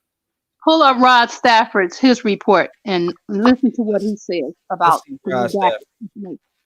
Let's see Rod Stafford, because I've typed Rod Stafford right here, Jelani Day, but I can't. Let me see. Does he have a channel name or? Oh, it's in I think it's NBC News. Rod Stafford. Yeah. NBC. Let me see. I just seen NBC too. NBC Chicago right here. 15. Yeah.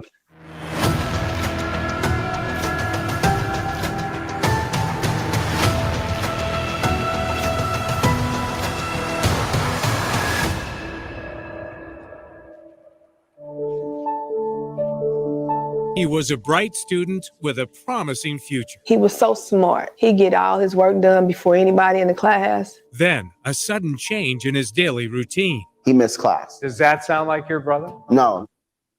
Okay, I could already tell. Have you seen anybody play this on their stream and play it all the way through? Yeah, a lot of people, but I don't know, for some reason it's not getting out there. So I'm saying, you seen somebody play this video on stream, because they will strike your ass or bring your stream down if you don't pause it.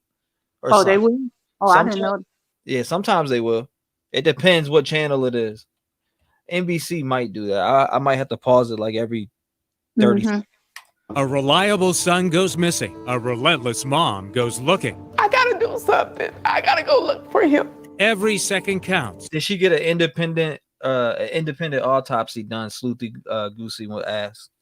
They had 3 autopsies done. Father Flager brought in a person to talk about it, but he said the only thing we can do is just wait for the phone to see what's on the phone.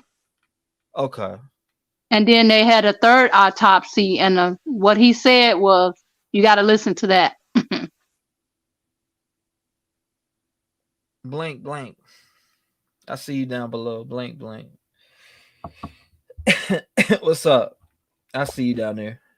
Hold up. I'll pull you up. What's going on? Not much. I just wanted to say hello. How you doing?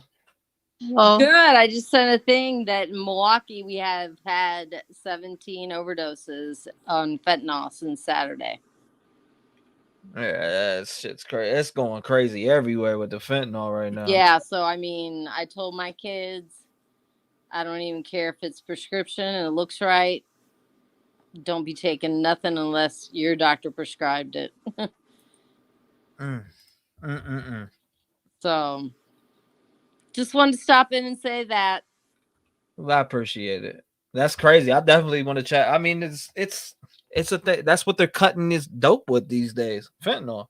Well, and they're stamping it so it looks like the medication. So Adderall, you're talking about OxyContin, Vicodin, hydrocodone, all those things. And I, get alerts from the Department of Health Services because I'm a registered nurse for a high school, and therefore I get alerted on those things and just had gotten it. And I was like, and I've been talking to my kids because they see kids doing a lot at their colleges, in the area, one in DC. And I said, you know what?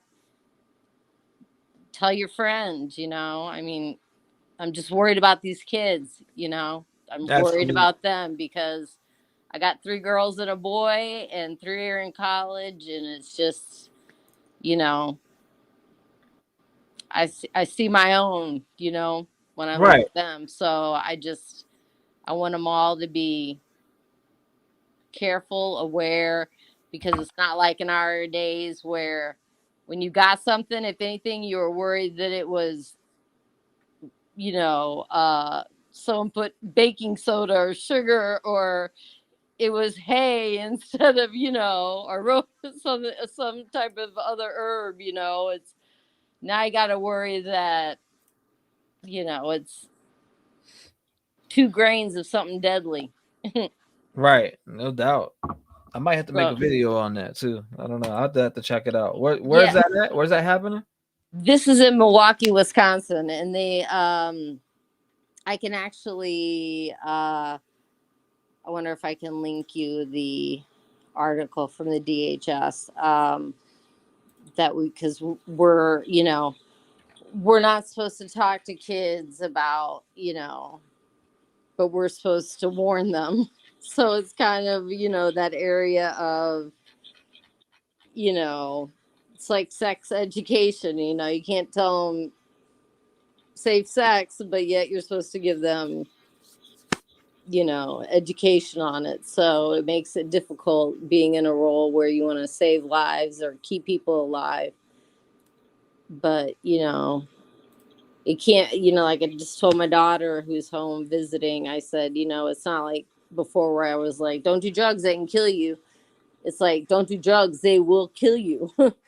Right. Period. No No doubt. matter what it is. And I just, like I said, I'm just worried for our generation that's coming up, because those are the ones that are being affected. And people just think that they classify people that die from overdoses as, a certain group. And you know what? It's everybody. No And doubt. it's every income level, it's every, background person. I don't care who, what, where. You're going to be affected if you try something that you have not personally obtained from, a medical dispensary or a pharmacy. So I just want everybody to be careful. Definitely need to put that out there. Be careful on everything that you get. Yeah, because I'm talking Molly, ecstasy, the cocaine, everything, everything. If you look up the DEA, they just put out, I think it was a 2022 report, and, Wisconsin had the highest amount of unaccounted or quote lost in transit opioid medications. And it was like every other state was, I think the next state was like 2,000, but underneath that it was like in the hundreds. We were like 9,000 pills unaccounted for. That's So crazy. I mean, like there's reports that shows how, you know, we've been focusing on the border on the south, but now it's come in from all these other routes, you know. So yeah, there's a lot of information out there, and it's been known, but we've been unaware of it. And Yes. so I'm sure there's been these deaths have been happening like this for since COVID. They say COVID was the trigger because people were in their houses, they were in, you know, smaller groups, they couldn't go out to the bar, you know, and even when, like, my daughter has a little cover thing that when she goes out to the bars drinking, she puts it on, because I'm like, you just don't know these days. So just, you know, let's try to keep them as safe as we can, because even if they're around something, they may know something, and then they're going to get caught up in something. So, you know, For sure.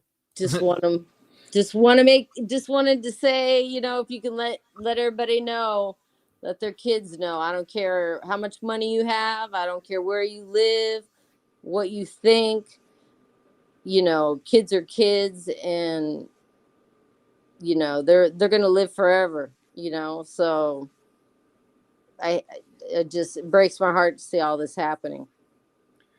No doubt. Send me if you can, email me the article, and I can make a video on that easily and spread awareness on that, because that's important to me.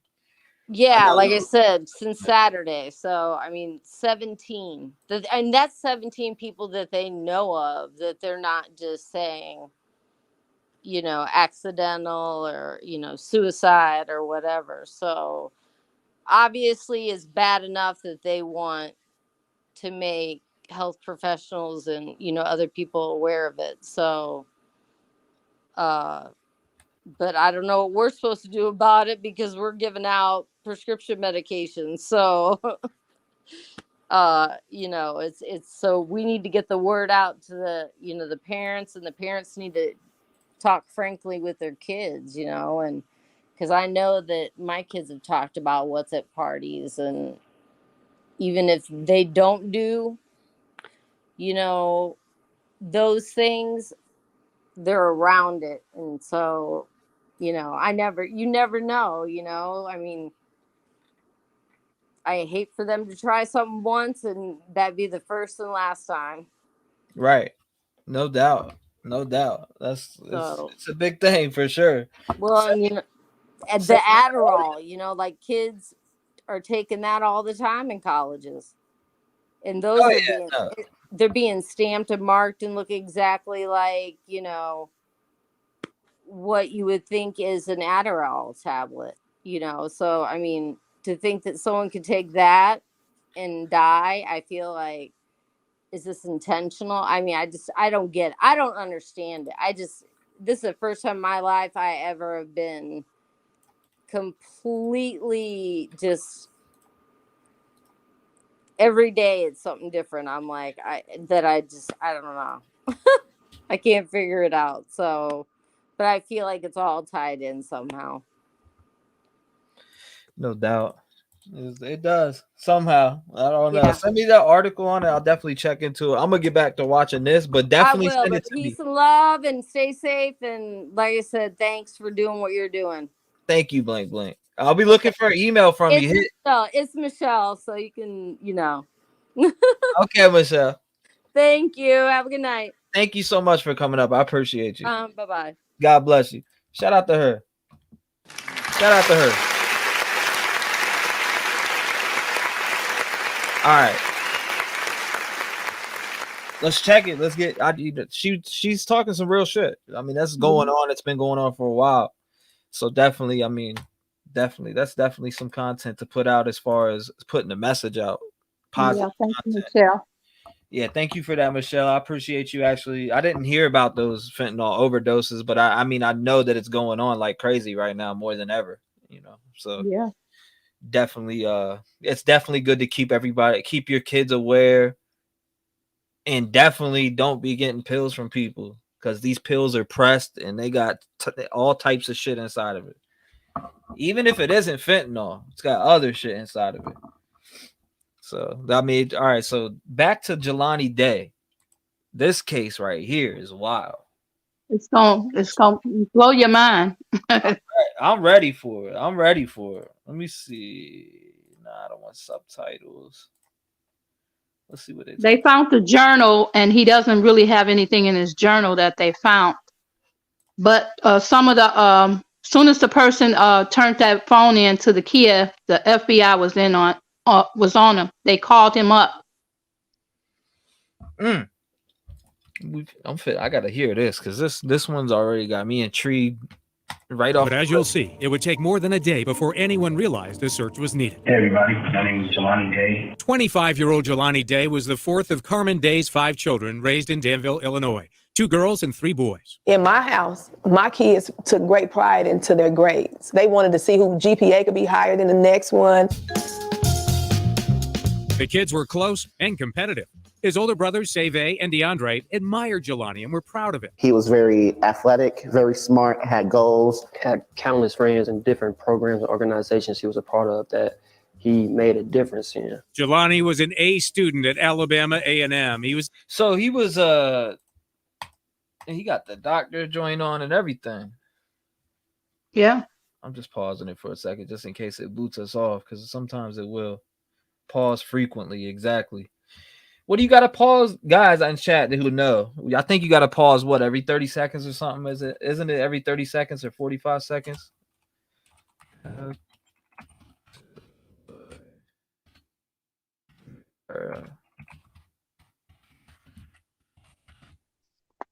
right. Or yeah, copyright claim on YouTube. That's right.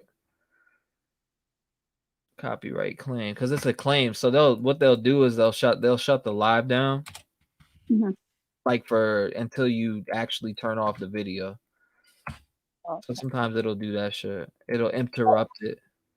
So is it just with the news reporter or is it with the WGOT TV? Because his local station there where he lived at, they reported on him too. So I don't know if it's the different news channels that they do it with. It honestly depends on the company. Oh, it really does. Like, cause I've there's been some where there's been one that was 14K, a regular person who just literally striked me. So it could literally be whoever. Some people don't care. Some people do. We'll find out. Chosen to say the prayer at graduation. May we feel a sense of achievement in our qualification and great excitement about our future. I was like, look at my baby. Look at my baby. Jelani Jesse Javante Day. I'm very proud of him. In August 2021, Jelani was getting his master's degree in the competitive field of speech pathology at Illinois State University in downstate Normal. Why speech pathology? He wanted to help others who didn't have a voice for themselves to be able to speak. He had a friend growing up. His name is Paul, and Paul had a speech impediment. He used to get teased a lot. Jelani got a very early start on the morning of Tuesday, August 24th. He logged into a school computer on campus at 6:20 a.m. Then an hour later at 7:20, got coffee at this Starbucks at the ISU Student Union. Interesting. Amazing. Did we get hit offline? Nah, we're good. It's very interesting. It makes no sense. They got to make it make sense. Get permission if possible to bring awareness to T-REV. You got to speed it up too. Okay. That is him on security video, dressed up in black pants and a blue shirt. Take note of his outfit. Carmen says he seemed excited about a clinical session with a patient later that afternoon and called her repeatedly the day before. He was going to go through his homework, and he said, okay, Mom, I don't want nothing. I just wanted to hear your voice. And I said, okay, babe, I'll talk to you in the morning.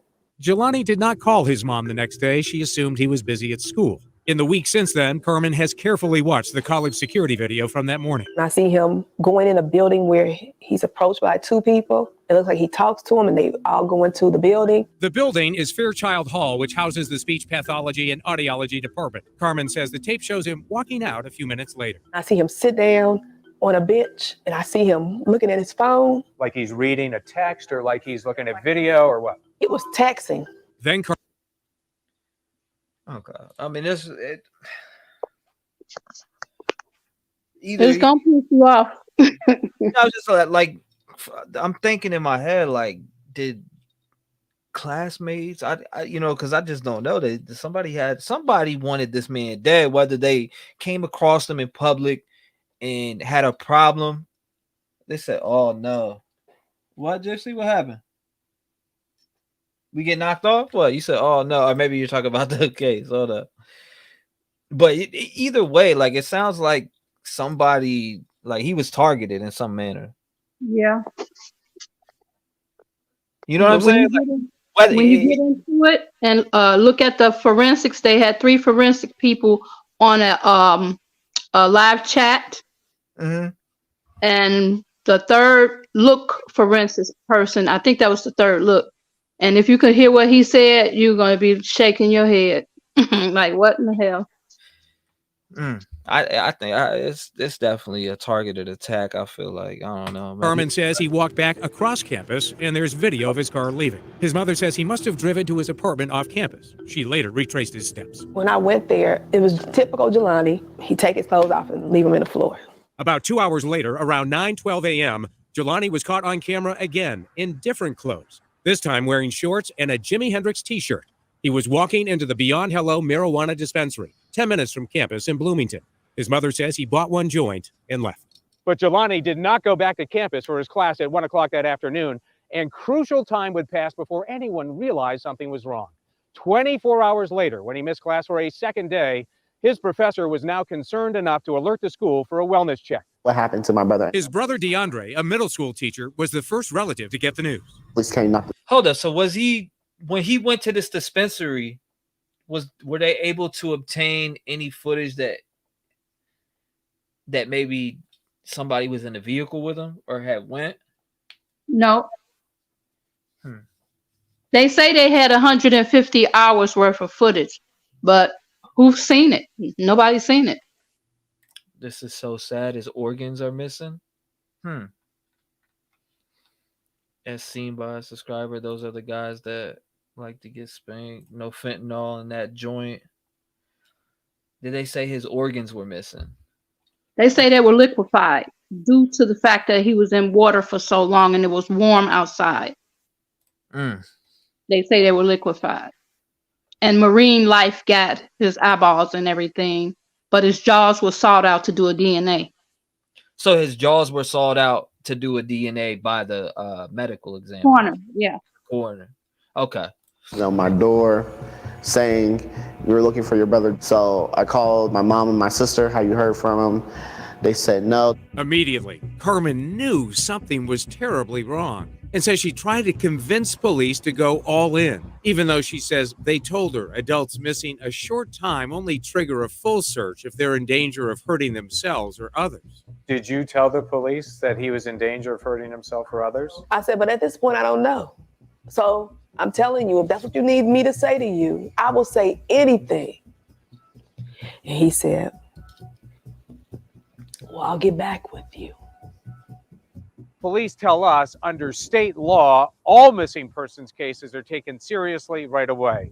So when Carmen reported Jelani missing at 8:57 that night, they say they went to work, calling hospitals, friends, and relatives. As the investigation began, detectives focused on that security video and started looking for more pictures from stores, homes, and gas stations. Every investigation in 2021 is ultra reliant on video cameras and electronic data. The story of the missing college student would eventually go viral after a rallying cry on social media called out the national media's attention on the Gabby Petito case, noting the racial disparities in the coverage of people who go missing. I'm glad that it's getting media attention. It helps us with our investigation. Even with the coverage, the key question remained, where on earth did Jelani go? What caused him to leave this campus, change out of his dress clothes when he had such an important class that afternoon? Who was he talking to? Who was he possibly texting? What was said in any of the messages? His mother says this clearly goes far beyond the legal purchase of marijuana. Something changed, right? Yeah, it definitely goes further than the legal purchase of marijuana. And it was just a joint. It goes, I mean, yeah, definitely. It's definitely deeper than that. I want to know if somebody was in his fucking with him when he went. You know, like maybe he bought a joint to smoke with somebody, or maybe going to meet someone and they were about to puff a joint together. Yeah, but he just started that university. That wouldn't look good. Right. Yeah, that's a good point too. So did somebody His, see him when he was out in public and target him? his professor sounded the alarm and told his mom that she can call the higher ups, her friends that she know that's higher up within the police department. So she offered up 200 people to help to go look for him around the area. And that's when the two board college students found his shorts and shoes. Now they got another news footage of when they talk about how they found his clothes in different locations. A lot of people, I see this a lot. What Joan just said, he was killed and it was covered up, in my honest opinion. Something's definitely wrong here. I mean, cover up or not, whoever killed this young man, which I believe he was killed, they're free right now. In case they passed away, they're free. Yeah. Might be more than one. Could be. Might be more than one. Wouldn't look good. Why wouldn't it look good to buy weed legally? No, I think she was saying, Tandy, she was saying it wouldn't look good. The fact, because I said people, involved at schools, she said he just started going there and that it wouldn't look good if that was the case. She wasn't talking about the weed. I'm pretty sure. I'm positive she wasn't talking about the. No, I wasn't talking about the weed. If that's what you were talking about. It's legal. Yeah, it's legal. So, I mean, it wouldn't be a problem. Did they test this car? We're going to find out in this video. We're going to find out. Let's see. Something changed. What happened? I don't know. I've been trying to figure it out. Do you think the answer is on that phone? I do. I believe that it is. That day, Jelani was driving a car he was proud of and careful with. A 2010 white Chrysler 300 he got from his grandfather. He put the car in the shop, got the car painted, got the car repaired, everything, and he paid for it all by himself. On Thursday, 2 days after his disappearance, Carmen says she received an email when a story broke saying her son's car had been found an hour north in Peru, Illinois. She says a detective finally called. I already heard about it, so I'm mad. I'm very upset. And he said, "Where did you hear about it from?" It's like, it's in the newspaper. It's on the news. Carmen scrambled to get to a wooded area near the town's YMCA where police had been searching the car. To me, it's unusual the way his vehicle was. It was off of a parking lot inside. It wasn't like deep into a woods, but it was off a parking lot. That's very unusual to just find a car like that. Investigators recovered several items inside. Some of the clothes he was wearing at the dispensary, a partially smoked marijuana cigar blunt, and Jelani's journal. Was there a clue in what was written inside? Police won't say. We collected a lot of evidence from the vehicle, and we were using a lot of that. They say there's no blood. They say it doesn't look like anything was disturbed. Okay, so and I'm speculating right now, but they won't disclose if anything was in that journal, right? And they're trying to say this is a suicide? Yeah. What if, somebody took a pen and wrote something in there and murdered them? I mean, because it already don't make sense with the plates missing. Right. You know what I'm saying? That's a big ass red flag. You got the plates missing. You got the hat, the cigar, or not the cigar, the joint that he bought. Half of that was smoked. I'm sure they swabbed it for DNA. You know what I mean? To see if there was any other DNA other than his on there. It was undetermined. It's not in a system. They say only thing he had in his body was caffeine and cigarette. Oh my God! It gets better. She goes and finds his car. They didn't know she was coming to the police station, and his car was outside uncovered. They say they didn't have nowhere to put it at, inside their police garage. So it was sitting outside for a long time. What? And his items was in different areas within Peru. Someone found his wallet, someone found his lanyard, and someone found his phone. But they never did say who found what. They never did. I don't think they talked to anybody. Man, this is mind-boggling. This is mind-boggling. It's everywhere. Trust me, Trev. It's everywhere. Trust me.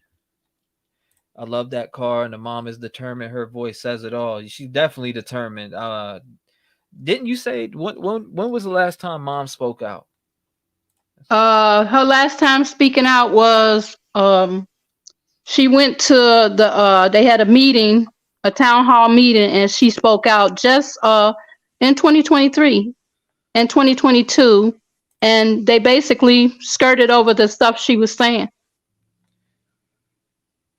Yeah, that's some bullshit.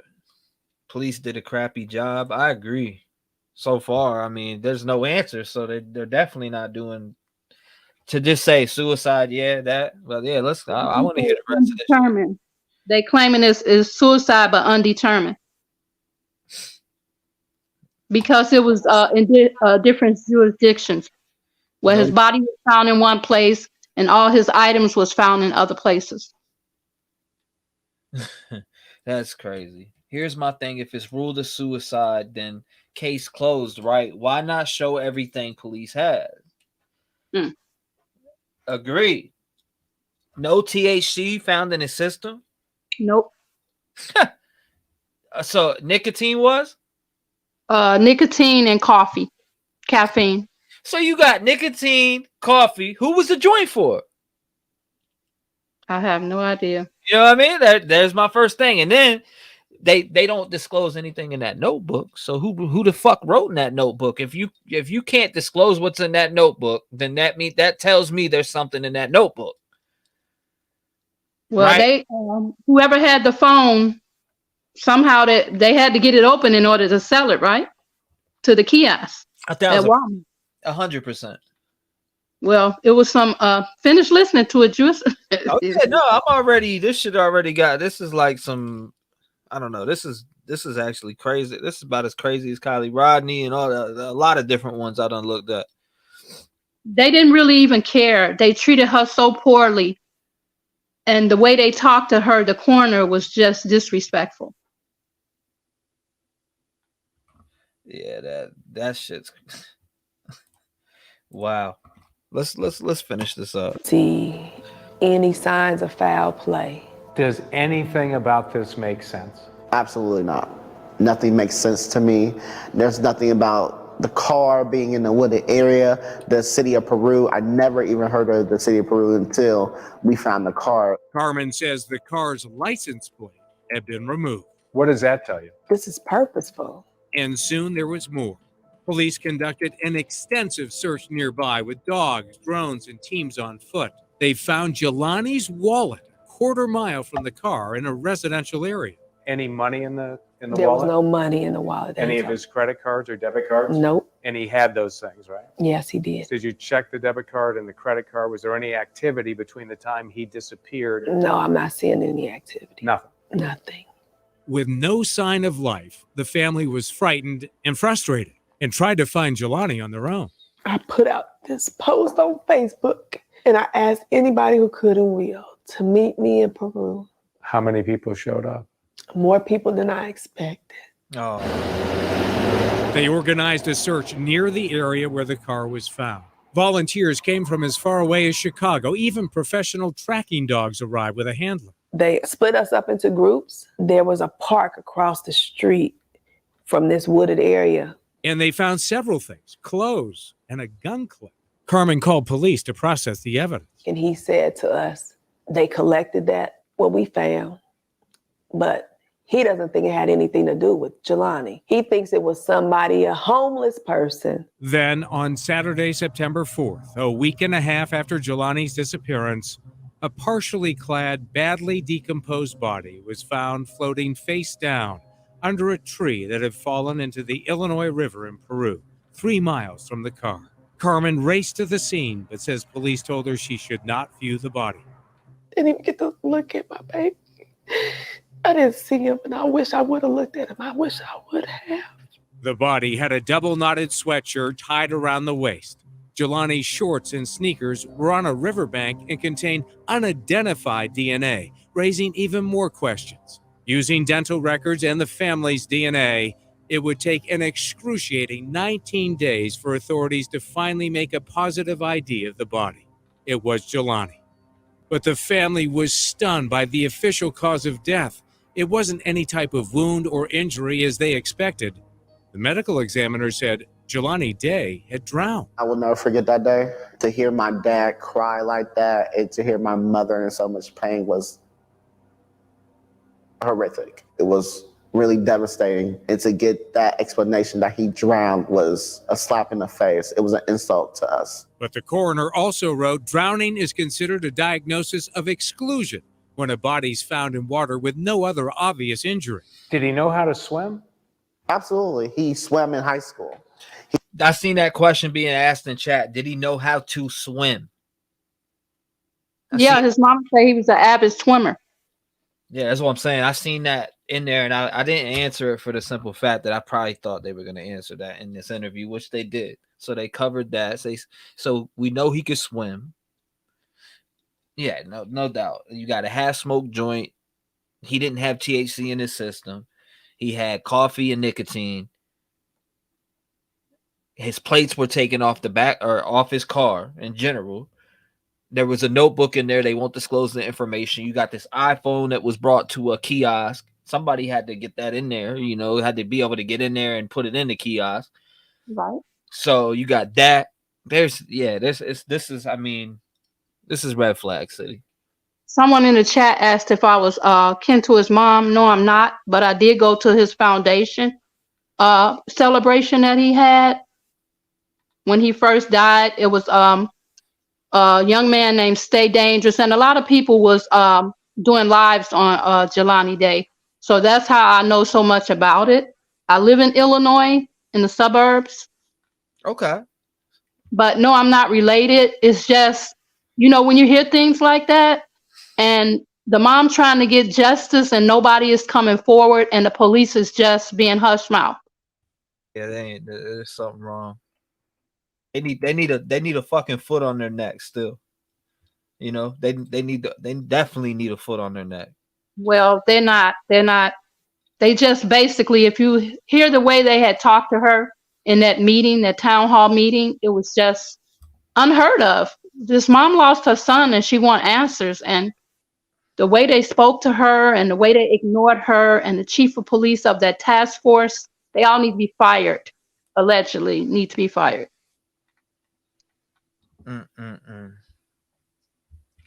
Everyone start sharing this if possible, please. Yeah, this is a crazy one. Moms have intuition. All my tears for her.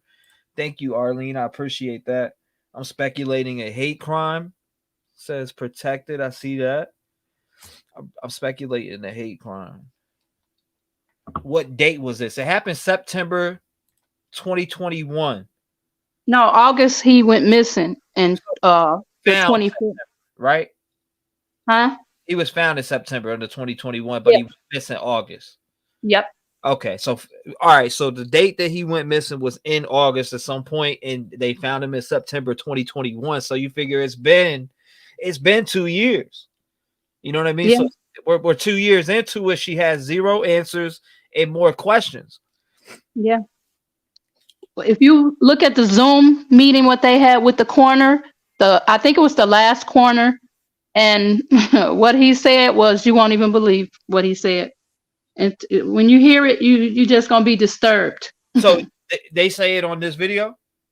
No, you have to pull up that Zoom meeting with one of the coroners, because they had 3 coroners. They had one coroner just spoke about it. He said, all we need is the phone. And they had the coroner who actually did the autopsy and everything, and then they had a second look coroner who went into details. She said, happy you're doing this case. This case pulled me in when she told me about it. I'm like, what? I have never heard of this case, surprisingly. Yeah, it was all over the news, but nothing really came of it. Thank you, blank. Yeah, this shit is, I never heard of this. I didn't even see. I don't even think, did Nancy talk about this? I don't think so. And if she did, I must have been doing multiple things at once. I don't remember if Nancy Grace talked about this case or not, because I listen to Nancy Grace a lot. Clothes removed, DNA found in his shorts. That was unidentified. Oh my God, what kind of DNA?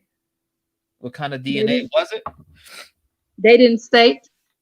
So they didn't state the DNA that was found in his shorts. Okay. I see Matt Pride in here say something about Illinois having a serial killer that's killing gays. No, they were all people that they killed wasn't gays. It's this one university student from Northwestern University. He went to a bar in Lincoln Park, and they found ethanol in his body. He was on his way home, and somehow he ended up in the river. And he wasn't gay. Yeah, I could get it to News Nation, Shelly. I don't know if they'll take it. I mean, I got a lot of the producers. I got a lot of their producers' contacts because they were contacting me over the damn Koberger podcast, a dude calling in and all that shit. But long story short, I can get a hold of them. Definitely, I can get a hold of them. New York Times and a few other. Was it New York Times? A couple places in Wisconsin.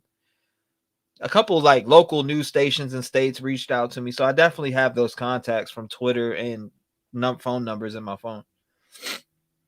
This whole thing of no THC in his system when it lasts at least 30 days, it's just funky. I seen somebody say, "This is boring me." What do you mean? This is crazy. This young man needs justice. What are they gonna get? Where are they getting all these dirty cops at? You feel like there's a cop involved? Yeah, I do too. Oh, you feel like there's a cop involved yourself? So like maybe he got pulled over and a cop targeted him in some way? That's what I'm thinking. That's kind of like that case that happened down in Florida. You ever seen about that? I seen about it on Disappeared is where I first seen it. And then I looked into it, and he dropped the dude off at the corner, and the people working at the graveyard seen the dude get pulled over, and the cop put him in the back of his vehicle. This dude was never found. He disappeared from that date on. Now they had camera footage over at that YMCA, and then they told her the camera was not on. So somebody would have to go by there and make that happen. Allegedly. Mm-hmm, allegedly. He was an avid swimmer. He swam all the time, working out, always at the pool. So how did he end up in the river? Is there any chance Jelani took his own life? Jelani's never had any kind of any inclination that he wanted to harm himself. Was he on any medication He was for mental not illness, nothing, depression? Nothing. How much did your son have to live for? Everything to live for. He loved life. He loved his family. In fact, she says Jelani had recently volunteered to be the donor for his father, who had leukemia and needed a stem cell transplant. He was the most likely match for his dad. And he wanted to do it. He absolutely, yeah. Sadly, Jelani's father passed away 7 months after he did. Justice for Jelani! Justice for Jelani! Carmen Day has accused the Bloomington police of dragging their feet when she first reported Jelani missing. And she says authorities took far too long to identify his body, and they and the media would have worked much harder and faster if her son wasn't black. Bloomington dropped the ball from the beginning. We won't argue with their emotions. If they feel like we're not doing enough, that's how they feel about it. You're not, though. We can provide some facts on what we're doing, but I'm not going to tell, their family, how they should feel. The family is losing confidence in the local authorities. They want answers. Civil rights attorney Ben Crump and Reverend Jesse Jackson are helping in her fight for answers. Throughout this whole ordeal, I try not to be that angry black woman or try not to be in their face and telling them what they needed to do, because I needed them to look for my child. Bloomington Police and the LaSalle County Coroner both declined our request for an on-camera interview. In a written statement, Bloomington Police told us they would not comment because the case is still an active investigation and the FBI is involved. I could feel that woman's emotion through the damn screen. Yeah. That shit got my ear or my eyes all teared up. Mm-hmm. I can feel her emotion and just frustration within the whole entire situation. And you can just read it right off of her. I mean, she's clearly frustrated with, and then you got this dickhead cop. They don't feel like we're not doing enough. You're not fucking doing enough. You're not. You're not doing enough. This is crazy beyond belief. We must remember it was COVID time. They medical and cops. FU. One of his professors was a little weird too. Yeah, that she was. Mar R said that. Marlon Rando said all the good cops left because COVID mandates. That's a fact. My pops quit his job. He wasn't a cop, but he left his government job because of mandates. So, and he was there for 27 years. So I don't blame people leaving for mandates. I didn't get no shot. I don't plan on. I'm not gonna discriminate the people who have got it, but I definitely ain't get no shot. I got it. I got everything and found out I had cancer. Oh, I'm sorry to hear you're dealing with that now. Mm-hmm. I had the first shot, and about 2 weeks into the shot, I had big old lumps up under my armpit, and found out I had left breast cancer, and those was nodules. This was after the shot, so I don't know if that's what caused it. And you know what? I kind of think I'm glad it did because I would have never known. Mm-hmm. God bless you. I'm sorry that you even. Damn, that's sad. I'm good. I keep myself. I pray and keep myself up. What stage? It was in stage 3. Were you good though? I'm still seeing the still having my diagnostics, still seeing the hematologist, but I keep my mentals going. Yeah, I have to. You can always reach out if you need somebody to talk to. Don't hesitate because I that's tough. That's tough. I know you could probably things probably run through your head all the time, but thank you for sharing that. Thank you for being strong too. It's good to have a strong mind and be positive because that's what's going to keep you going at the end of the day. And willpower is more than anything people could even realize. You got to have willpower and fight, and that shit really does work in your favor. It does, for real, it does. And I keep trying to walk a lot. I walk a lot. I try to stay happy because the world is already miserable, and I don't need to be miserable with them. Well, I appreciate you sharing that with us. I do. I appreciate that. Keep us updated too. Keep us updated too. It always let us know. If you ever need any help with anything. Thank you. Let me know. So, yeah, this case is crazy, man. This shit is If wild. you listen to the coroner speak, you're gonna be like, "What in the is going on?" I can't wait to hear what I gotta hear because I mean, everything so far of him being an avid swimmer checks out. That's he can swim, so we know that. We got those, like I said, the license plate. You got no THC in his system, but yet he went to a dispensary, bought a joint. So this is just mental notes that I'm taking. I'm definitely gonna be making a video on this. I gotta go even deeper than what we're at now. But damn, I mean, there's tons of different things. I'm gonna finish this video up, and then I want to see that Zoom that you were talking about too. Yeah. The family, it felt like everything was at a standstill. Then, 6 weeks after the body was recovered, a significant clue was found through pure luck. A man was driving on the highway when he pulled off on one of the Bloomington exits to secure a mattress that was tied to the roof of his car. He just happened to look down at the side of the road and saw an iPhone. It was Jelani Day's. What do you want to know from that phone? I want to know who's involved. Who was he last texting in his last hours? Who was his last conversation with? Through the Freedom of Information Act, we obtained heavily redacted emails from the FBI to Peru police. One is called Extraction Report, Apple iPhone, 23 chats and 17 messages. These details have been cross-referenced from Jelani's contact list. Another notes 6 phone numbers of interest. But a detective also writes nothing crazy on Jelani's phone extraction. The information they have is apparently from Verizon's call records, but they still have not figured out the password and gotten inside the phone to see what was written in the messages. Has anyone come forward to say, yeah, I was talking with Jelani that day on the phone?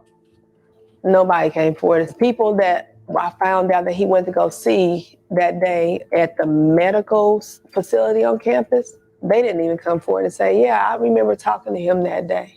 Police sources close to the investigation tell us his phone was turned off at 9:21 a.m. while Jelani was believed to be in the parking lot leaving the marijuana dispensary. Video shows him driving away. His iPhone was later tossed from his car onto that roadside on I-55 North, south of mile marker 158. The question is, did Jelani do that, or did someone else? Do you think there are people out there with information? Absolutely. I think people are withholding information for some whatever reason, but I don't care. The Dave family has lost a brother, a son, and now a father, but say their will to find justice for Jelani will never wane. And I'm trusting God that everything I'm doing to find out what happened to him will not be in vain. This is not going to be an unsolved mystery.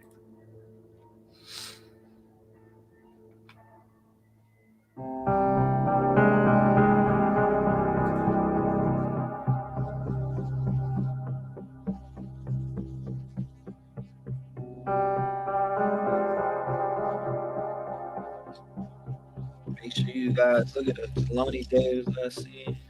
Let me run that back. It says Jelani Day was last seen on Tuesday, August 24th, 2021. His body was discovered on September 4th. So, I mean, that ain't really that long after. And then Jelani's family has offered a reward of up to $25,000. Fuck the money. We want to know what happened. But I get why they would extend their arm and put a reward up, because they want to know what happened to their son. She wants to know what happened to her son. She wants to know in her heart, and she's gonna struggle with that to the day she takes her last breath. Yeah. Period. She got a Jelani Day discussion group, and people chime in, and every time I chime in, there's somebody in there coming in after me and trying to go back and forth with me, and I'm not trying to joust with her, well, whoever it is. But every time I touch on something, they come back at me. And I don't want to be in a discussion group, being ignorant and stuff. I want to give respect. But I'm trying not to step out my body on them up in there. I told her that. I say, watch what you say. So I don't know who's behind the name, but they be getting indignant. Everybody put prayers up for you in chat too, by the way. Thank you. Thank you, everyone. A lot of kind words for you in chat and energy. Thank you, chat. I really appreciate it. I appreciate you, Red. Yeah, oh yeah, all day long. There's other people too in there that said something about when they got the shot, they had stuff pop up on their like lumps and stuff like that. Wow. I've seen that. It's not the first time I heard that, but it's crazy to actually hear somebody bring it up to me and talk about it on panel with me. Interesting. Yeah. Caller. I take a chemo pill. I have to take it for 5 years. And I had radiation. I didn't have chemo itself. I have the chemo pill. So I'm on they gave me a third pill because 2 of them broke me out and I had different side effects. But the third pill, I'm like, I read it. I'm like, no, I'm not taking it. I'll stick with the second one that I had. Somebody said, or King Scarlet News said, my mom has stage 3 breast cancer and she is okay now. Everything is more advanced. Yeah, I had a lot of rounds of radiation. A lot of rounds of radiation. And did you react well with it? It didn't. I mean, I know it will put you through some shit though, for sure. Yeah. I was a crispy critter. Hey. I had lymphedema in my arm, my left arm. So I had to go to therapy for that. It's okay now. I just have to keep, walking a lot. They say it's good for people who have breast cancer to walk a lot. And I'll be exercising. That's good. That's good. Keep walking, keep that blood flowing. I have to. For sure. Jelani, all right, so now I'm gonna pull up that Zoom call too. Jelani Day Zoom call. Yeah, the corner. Let's see. Okay, Jelani Day's mother says her son missing. Cell phone has been found. I see that one. FBI still searching for answers in Jelani Day's final movements. That was made 1 year ago, 7 months ago. Jelani Day's mother is still determined to find out what happened to her son. Let's see. Jelani Day. You said Zoom call corner. It's a Zoom call with the coroner. They had a religious person on there and a few other people in the Zoom. I think it was the second look corner or the third look corner. Right now, mom. Video. Johnny Day's. Okay. Does this say that here? Johnny Day's mother says her son's missing cell phone has. That was back then. Okay, what happened to Jelani Day? Third autopsy details revealed. I wonder if that's probably it. That might be it, I think. So Father Flager told me he refuses to allow Jelani's case to slip through the cracks, vowing to help the family in their search for answers. Why is this being ignored? It's a case that caught the attention of St. Sabina leader Father Michael Flager. The more I started to read and listen, I got angry because it seemed to me, from what I've read and what I've learned, and then speaking with his mother, that this boy was killed. Here's this African-American woman feeling she hasn't got the help of the local government or law enforcement who are responding to her as if her son's life wasn't valuable. Earlier this week, the LaSalle County coroner said Day's cause of death is drowning because Day was found in the Illinois River. Jelani knew how to swim. Doesn't even make sense. Day's mom tells the I-Team she wanted a third autopsy done to understand how her son died and to be sure that the body found in the river is in fact Jelani. So Father Flager hired local private investigator and forensics expert Sergio Saratella and his team to help this mom get answers. The first thing we did when we examined the body was look for external signs of trauma. So I'm looking for lacerations, incisions, broken bones, gunshot wounds. Saratella says while his team did not find any obvious signs of external trauma to the body, he says it's impossible to say there was no harm done at this point. The fact is, Mother Nature dealt us a very difficult hand. The remains were in water for 11 days, and the river washed away a great deal of forensic evidence. The heat, the water, which accelerated decomposition, and the environment really made forensic investigation very difficult in this case. Saratella says he has not reviewed the LaSalle County coroner's autopsy, and he prefers it that way so that he can have an objective review of the case. But he says even if the cause of death is drowning, that doesn't tell us how Day drowned or if someone was responsible. The other thing that I did was obtain DNA samples, and that's used to confirm the identification of the remains. Saratella says there's one piece of evidence his team is still searching for that could be a game changer in this case: Jelani Day's phone. With respect to his location, his movement, who he was communicating with, the content of those communications, I really think that if we can find his phone, digital forensics will advance this investigation in a major way. Now, Saratella tells me he hopes to have DNA results in the next few weeks and will review them to Jelani's mother as soon as they come in. Now, local police departments involved in the case tell the I-Team they are doing everything in their power to help solve this case. I agree with you on that. Misty Blue. Okay, Misty Blue. I was like, what? Miss T.I. Blue? You got T.I.'s wife in the building? Nah, definitely though. I agree with you on that. Everyone should give their password to a trusted friend. You never know when something can happen, right? And your family needs access for sure. I definitely agree with that. For sure. That's why my fiance, she knows all my passwords. Now they have a third look corner. So that was the second one. They have one more that's on the Zoom. Okay, so it says what happened. All right, third autopsy. Let's look up Jelani Day. Let's take these words and post them up here. Take this out. Put this. Take that away. Let's see what we get. So we just watched that one. Jelani Day's Family Question Corner's Autopsy Report. 6-minute video. I see this one down here. Autopsy shows Jelani Day drowned, still unknown how he got into the Illinois River. Let's check this one.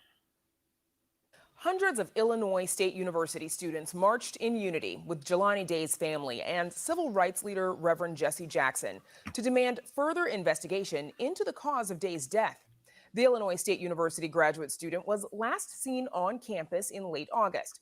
His remains were found in early September before being identified later that month. And just yesterday, the LaSalle County coroner said that Day drowned, Might be but his Denise. family is still asking federal agencies to get involved. Joining us to discuss the march in Peru, Illinois, and the investigation is Jonathan Jackson, a spokesperson for the Rainbow Push Coalition. We had hoped to also be joined by Carmen Bolden Day, Jelani's mother, and we do look forward to hearing from her. Jonathan Jackson, thank you for joining us. If you could, tell us more about what happened at today's rally. Today we had a staging area at the Peru Police Department in Peru, Illinois. We drove past where better than a mile away where his license was found. Then we drove better than a mile away to where the car was in a residential area in the bushes and in a walking trail, but a car was driven in that trail. From there, we went about 3.5 miles over to the bridge where the clothes were found. And then we went to the final place where the body came down shore about a mile. I agree. Chains. I agree. There had to be DNA on that joint. I agree. What do you do when you smoke a joint? You put your damn lips on it. So yeah, I agree with that statement. There had to be DNA on there. This is like top secret shit with this case. It seems like. Yeah. It's like close to the vest type shit. Without, you know how they find out things about cases and then they give out little clues to things. I mean, you're not even really getting that in this case. Nope. You're not getting none of that video footage. Like, why wouldn't you want to put that out? Maybe a different set of eyes needs to look at this case other than who the fuck has it in their hands right now. Like, why are they protecting it so closely? Don't know. What I mean? And the different set of eyes did look at it. It was another corner, and he said he been a corner for like 50 odd years, and he's never heard or seen anything like it. I gotta know. Another great point. 11 days, everything liquefied. Was Kylie Rodney's body liquefied? Because she was in that water for like what? How many days? 2 weeks? 3? More than that? You know what I mean? She was what? She was in there for like, I'm trying to remember the exact amount of days. I know she was in there longer than 11 days. They found her it was in August. Why is that similar to this case? For real. Hold up. Let me pop this up. Why is it similar to the date? August 6th. Disappeared August 6th, was found on the 21st. So she was in that lake for a hot minute. Allegedly. Wow. You know, it's very similar, but she would be in the water longer than, and his shit's liquefied. And from what I'm seeing in chat, hers wasn't. Unless they held him somewhere and then put his body out there. Is this the young man they believe was hunted in the woods for days, caught on trail cam? I don't know. Somebody asked that in chat. I never even heard of that. I mean, today is the first time I heard about this case, but hour and a half from there. So students from those campuses from Central Illinois all gathered, asking for justice for Jelani. His parents and family members were there. And it sounds like we know his belongings were found scattered about and in different places from where his car and, of course, his body were found. What is it that you are asking of from Peru law enforcement? Well, we're asking justice for Jelani Day. The case starts in Bloomington, Illinois, so it's Bloomington's case. And the mother who invited us as the Rainbow Push to come down and assist her in seeking justice for her child. They've not been in communication with her. They say it's multi-jurisdictional, that it starts in Bloomington, then it goes to LaSalle County. Items were found in Peru, the city, with buttresses against LaSalle, the city, which is in LaSalle, the county. The clothes were found on state property on a state road. The body was recovered by a state agency in the river. So we're asking for the Attorney General, since there's this multi-jurisdictional dropping of the ball and no one is taking leadership, no one's calling the parents back, no one's talking to them, and there's discrepancy in the cases. The man's eyes were out of his head, the jawbone was broken, teeth were missing. They said the organs had been dissolved because they had been in the river for better than a week. There's too many inconsistencies. Jelani could swim, he was 25 years old, he's healthy, he was en route to medical school. We simply want questions answered. And Jonathan, we know that yesterday Reverend Jesse Jackson visited with students and staff at Illinois State University. He has compared this case to that of Emmett Till. What are the similarities you see here? How are you certain that that foul play or hate crime could be at work here? We're not saying hate crime, we're saying the gruesomeness of the body. A coroner that knew Jelani could not recognize the remains after 7 to 10 days. The mother was never able to see the body.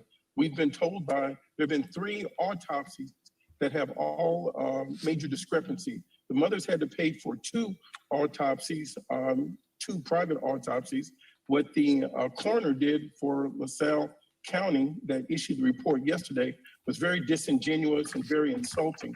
As opposed to sharing this with the parents and the family, he just broadcasted it and said that a body that a skull that's missing teeth, a jawbone that's been dismembered, eyes that are out, and organs that have been liquefied, that he could not tell if there were any organs in the body, had drowned. That was my first thought, Regina, but this case is just, as far as like water, being in water, we seen Kylie Rodney's. It's been a minute since I actually looked at the autopsy and the coroner's findings and stuff, but down for a young man that could swim. It makes no sense. So we're simply trying to ask the community to get involved. We've had 2 business persons to step forward and say they're offering awards for people that can lead to tips to help us solve this crime. This is a family of veterans. The mother and father are both veterans. It's a family of 5. They're all in college. And Jonathan, it makes no sense. Sorry to interrupt, but we've got just a couple more minutes, and I wanted to mention that the LaSalle County coroner, as we said, did identify the cause of death as drowning, but has said that we don't know how Jelani ended up in the river. And as you just said, as well as university and staff have said that students and staff have said that he's an avid swimmer and was on the university's swim team, that his mother is paying for a private autopsy. Do you know when we might know the results of that autopsy? No, we would expect that to be imminent, probably in the next week or 2. But to the point that how can this coroner, not release those findings to the parents, number 1, but he says it publicly. Number 2, he says that there weren't organs in there and that the lungs that had been dissolved had water in them after having been in the lake, in the river for the last 10 days. He's a very dishonorable person, is what I would tell you about the coroner. And that's why there was a 2nd and a 3rd. And now the body has been so disfigured that you can't even do an autopsy. So after 10 days in the Illinois River, this body is what my father was referring to, Reverend Jesse Jackson, of being the gruesomeness of Emmett Till. Yes, and Jonathan, in the few seconds that we have left, how would you say, when you look at this case, how does it compare to other missing persons cases that we've learned about nationally? Well, I would tell you that what we've seen in, I would tell you not just missing persons, but the power of the Attorney General. When it's multi-jurisdictional, it starts in Bloomington and they're not sharing information. The car is going back and forth. It's evidence in between counties where the crime scene has not been roped off and no one is leading the investigation. That's why we're specifically asking for the Illinois Attorney General. We saw this same sort of scenario happen Yeah, we saw this happen in Minnesota with George Floyd. When it was a question on jurisdiction, Keith Ellison, the Attorney General, stepped forward and brought all the agencies together. And We're it's asking for that certainly- sort of leadership in Kwame Raoul. It's certainly a tragic case either way. Jonathan Jackson, thank you so much for joining us. Thank you. I'm Chance Seals in Washington. Wow. The fuck? Make your heart hurt. Yeah, for sure. Have you seen this? Scripps News, the what happened to Jelani Day, a one-on-one interview with the Day family attorney. Yeah, it's so many news outlets that reported it, but nobody really even did anything afterwards. Not the same case. Depends on temp. Oh my god. Let's see. Let me scroll down. Who was he friends with at school? That's a great question. I wonder if does he have a Facebook up still? Nope. Mm-mm. Or he never Everything, you know, how when something happened like that, they go in it and just do. He never had a Facebook account. Okay. Instagram? No. Isn't there a petition for this? I don't know, but we need to make one. Is there a petition for this? For what? For this shit to be looked into more. It's they hushing up and covering up stuff allegedly. It is, if you listen to that last autopsy person, it's going to open your eyes a whole lot on what's really going on and how they treated his vehicle when they told her it was inside one of their police garages and it was outside uncovered. Where is this last autopsy? Let me see. Not today. Oops. Maybe. Nobody talked about it.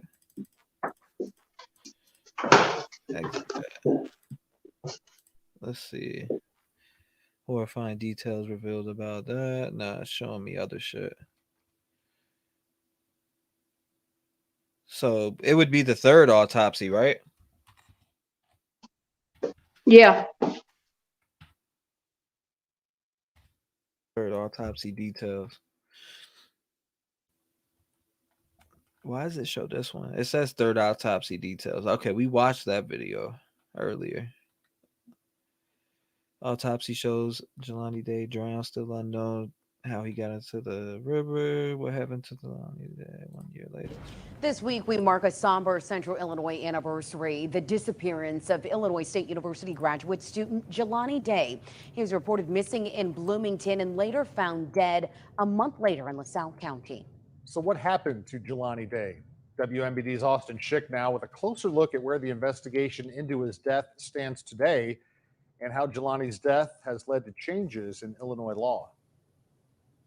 1 year after his disappearance and subsequent death, the family, many in Bloomington and nationwide, are still wondering what exactly happened to ISU grad student Jelani Day. This investigation 1 year later still has many questions unanswered.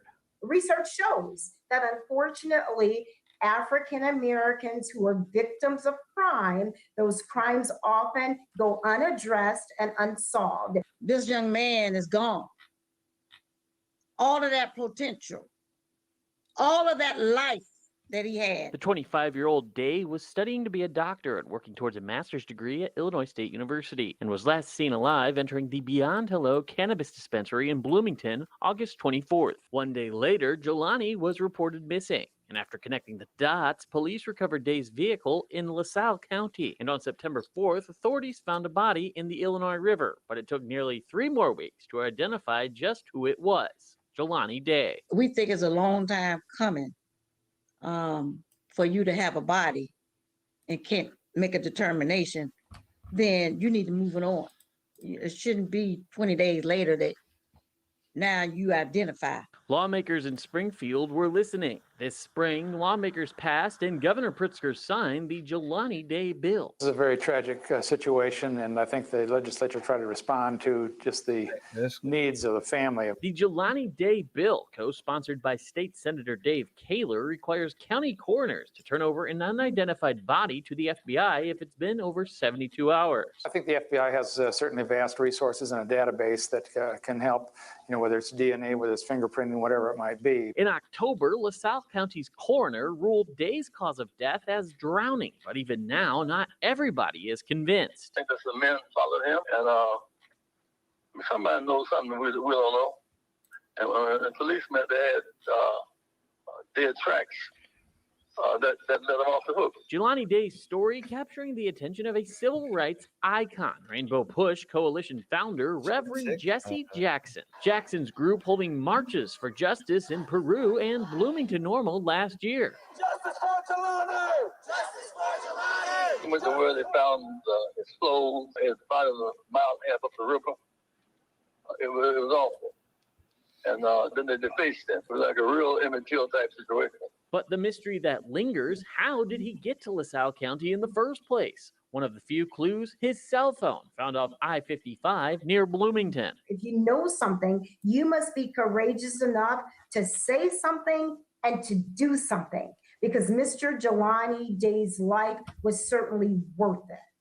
We asked investigating law enforcement agencies for updates on how their investigation is progressing. Are you able to say anything about Jelani Day investigation or? Yeah, I've got nothing for you on that. Sorry. It's all in the hands of the FBI right now. From the FBI, this comment, quote, Department of Justice policy prohibits the FBI from commenting on active investigations, end quote. The FBI Chicago office tells me the investigation into Day's death is still active and tips are still being taken. You can submit a tip at 1-800-CALL-FBI. That number is on the bottom of your screen. And this is part one of our three-part special report. And tomorrow night, I'm sitting down with Jelani Day's mother, Carmen Bolden Day. She's showing us her heartbreak that she's experienced over the last year, with still not knowing exactly what happened to her son 1 year later. You won't want to miss it. Jelani Day's family thinks their Illinois graduate was murdered, but the coroner... Profiling evil. You seen this one? Profiling evil. Unexplained death. I like hearing that. Profiling evil. I definitely need to hold up. Let me make a let's make this. Create a new playlist. Want to create a playlist for videos on this case.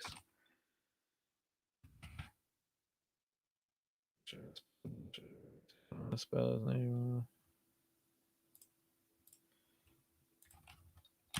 Jelani Day. Okay, I did spell it right. Jelani Day videos.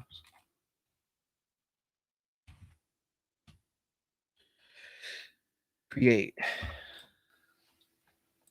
Profiling evil. I don't know. This is going to be something I had to deep dive into. Profiling evil is good. Hello, chat. What's going on? I can't find the Zoom meeting video she's talking about. Me neither. I can't find it.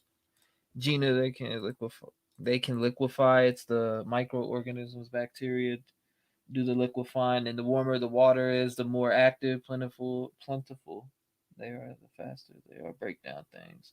70 degrees and up goes fast. I'm trying to look for it for you, T-REV. Okay. I'm gonna put you on hold. Yo, you good? Fuck FBI. I got to know says. How about just say what you can do versus what you can't? Less time. Agreed. Profile Evil is a good channel, all factual. I like that. All right, Brandy. 24 thumbs up to hit 400. Yeah, make sure you hit that like button. It's free 99. It's free 99. Careful, he might strike. Good point. Very good point. Now, he did this 1 year ago. Let's see. Helps on court TV. I'm trying to find this video too. So let's look at it. Jelani Day Zoom call video. Damn, this is like, this is hunting. Piss poor police work. Ooh. I'm joining the Facebook page right now.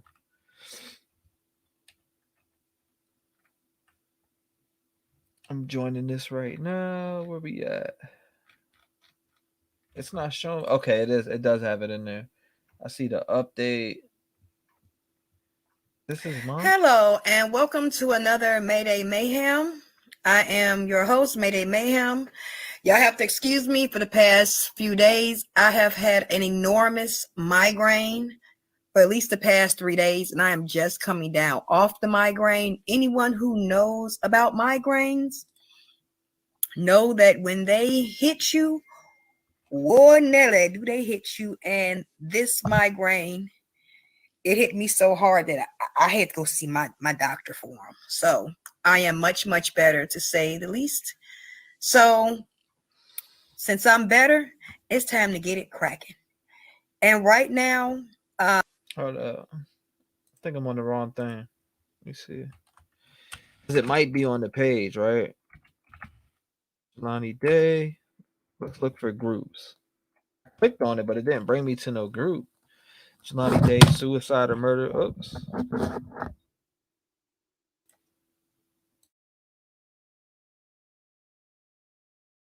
Okay, I see Jelani Day. I'm looking at my second monitor. Good God, stop moving. There we go. Grad student Jelani Day, mysteriously found in Illinois. I missed. They got some on Jelani Day's autopsies or autopsy. Hold up. Maybe this, I don't know, that's only 1 minute. Suicide or murder part 1, part 2, part 3, part 4. Jelani Day's mother still looking for answers. News conference, the regular news conference, which was from here is the full news conference with Bloomington police. Let's see. Today, the LaSalle County Coroner's. Let me get the link to this too. Copy link.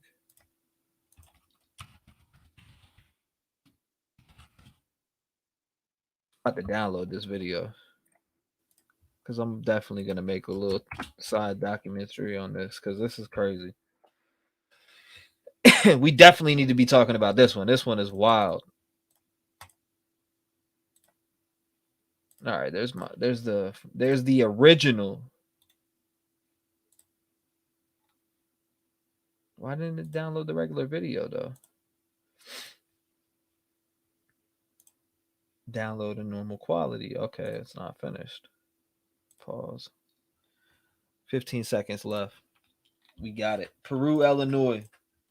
Also, the bacterial load in the water will be a huge contributing factor. With just 73 degrees versus 76 degrees, you'll see a lot of acceleration. Yes, she is. T-REV, both were found in the same temperature water. I did the research already. I'll post it in Discord if you want. How is he so much more decomposed? Same temp water. My head hurts now. Well, Regina, what I'm not an expert, but I think that would point at he was in the water longer than Kylie Rodney, which means Kylie Rodney would have had to been dumped in that water later on. I think he was probably kept somewhere, and then afterwards they dumped him. That too. That would make a lot of sense. So why they so that would mean that they were not accurate on the drowning part. Because it's my understanding, if let's say for instance, if your organs are still in your body, you're gonna float because you're gonna turn in a big old flotation device. But they saying all his organs was liquefied.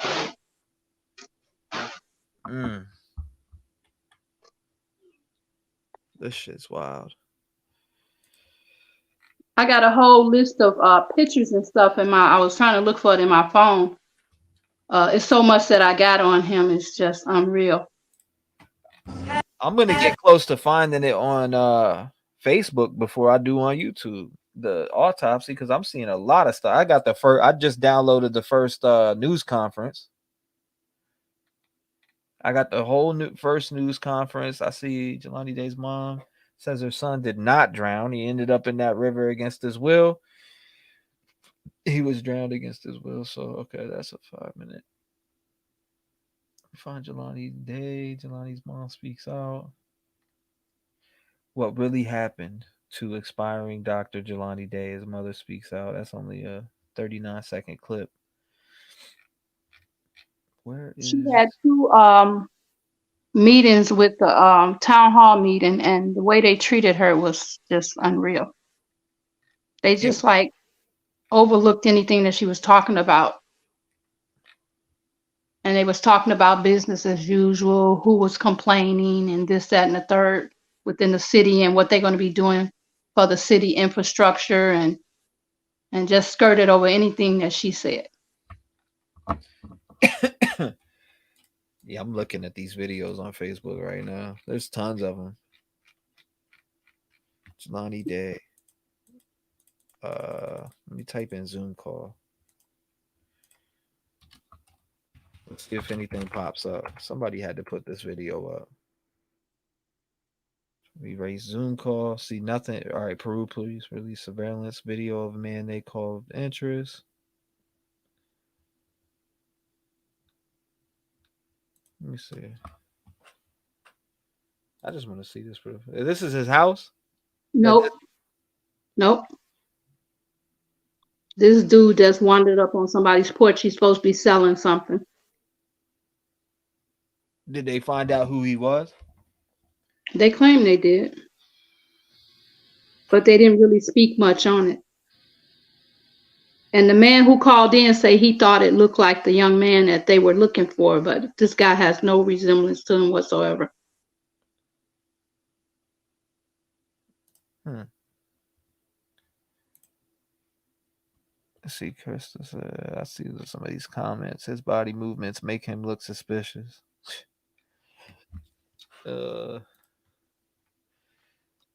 Welcome to Zoom up. Yeah, I don't see no other things on the Zoom call. Yeah, let me step out, and I'm just going to put the mic on.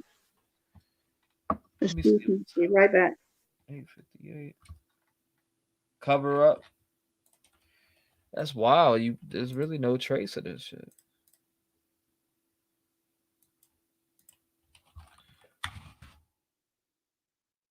Jelani.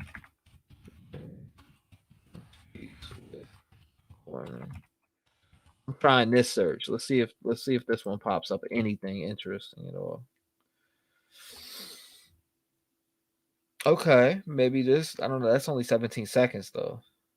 1 year. Jelani Day mom town hall meet. Let's try that. Town hall with coroner. Let's see if we can find anything with that. We didn't see that video. First tonight, Wednesday marked 1 year since 25-year-old Illinois State University graduate student Jelani Day disappeared. His body ultimately found in the Illinois River. And now in part 3 of our 3-part special report, his mother, Carmen Bolden Day, is sharing the mistakes she says investigators have admitted to making in Jelani's case, the disparities in treatment when it comes to cases of missing people of color, and the nationwide changes she's pushing for. To not know where your child is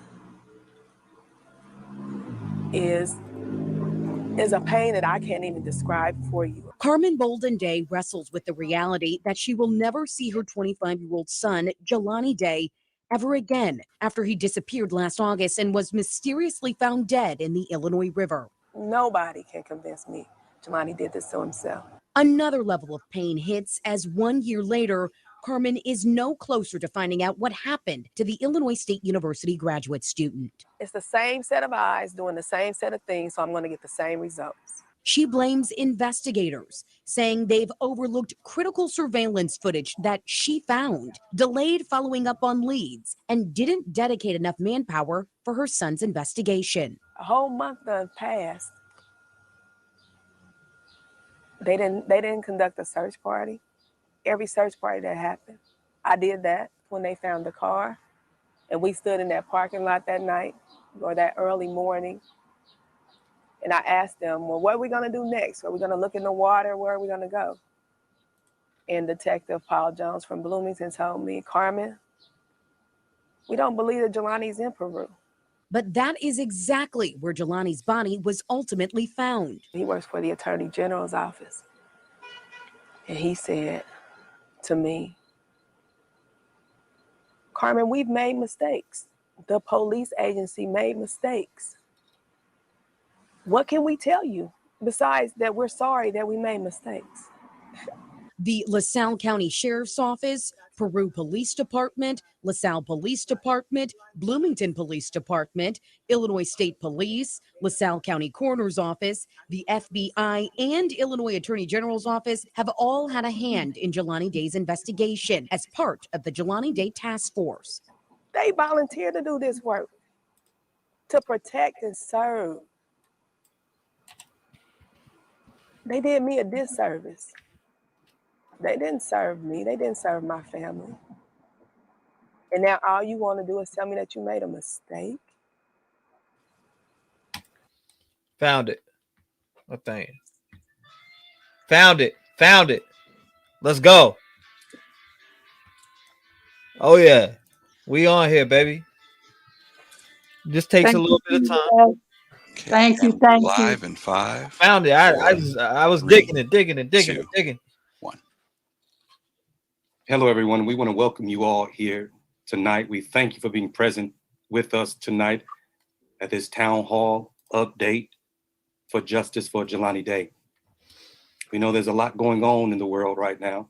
We ask that you continue to pray with us, pray for the family, pray for their peace, pray for justice for Jelani Day, and pray for healing for this family, the Jelani Day's family, the Bowden Day family. Again, we truly appreciate you being here with us tonight. We have multiple guests that's going to speak with us tonight. We'll hear from Sister Carmen Day, Reverend Jesse Jackson, Brother James Bryant, Charles Hyder, Cam Buckner, Representative Cam Buckner, Sherman Dilla Thomas, Theda Pearson. We have a star-studded lineup for us because we need answers. And we will receive an update because what the family is going through is hurting us all. All of us who have children is experiencing the same kind of pain. I couldn't imagine if I lost one of my 3 sons or even my daughter. But before we begin, let's start with prayer, if you will. Every head bowed and eye closed. Every head bowed and eye closed.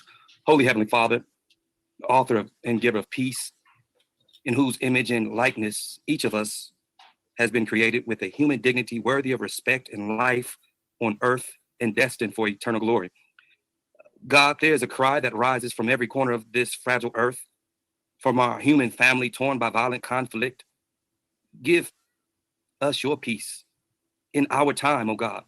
Allow the marriage between justice and Jesus to prevail, because justice alone has been wrong, God, and it has mistreated your children and has seemingly stolen that peace which your son Jesus can only give. And as the family suffer through diverse trials and tribulations, it's hard to find joy. So we are leaning on you, dear Heavenly Father, for answers, because we have murderers on the loose. We're asking you to shine a light on those who murdered Jelani so that justice is served. Then we ask that you strengthen every family that has lost loved ones to senseless gun violence, in particular the family that's represented on here today. And seemingly just today, we had a family sit and watch a killer that murdered their children go free and hear the cold words, not guilty, as the world angrily watched the ungodly perpetuation of white privilege walk out the courtroom free. It's hard, God, but we're praying for better days. So bless this program on tonight. Bless this beloved family as we continue to look for justice and answers. Thank you for what you've done, what you're doing, and what you will do. We love you, dear Heavenly Father, and we thank you for loving us back. In the magnificent, marvelous name of Jesus Christ, we do pray.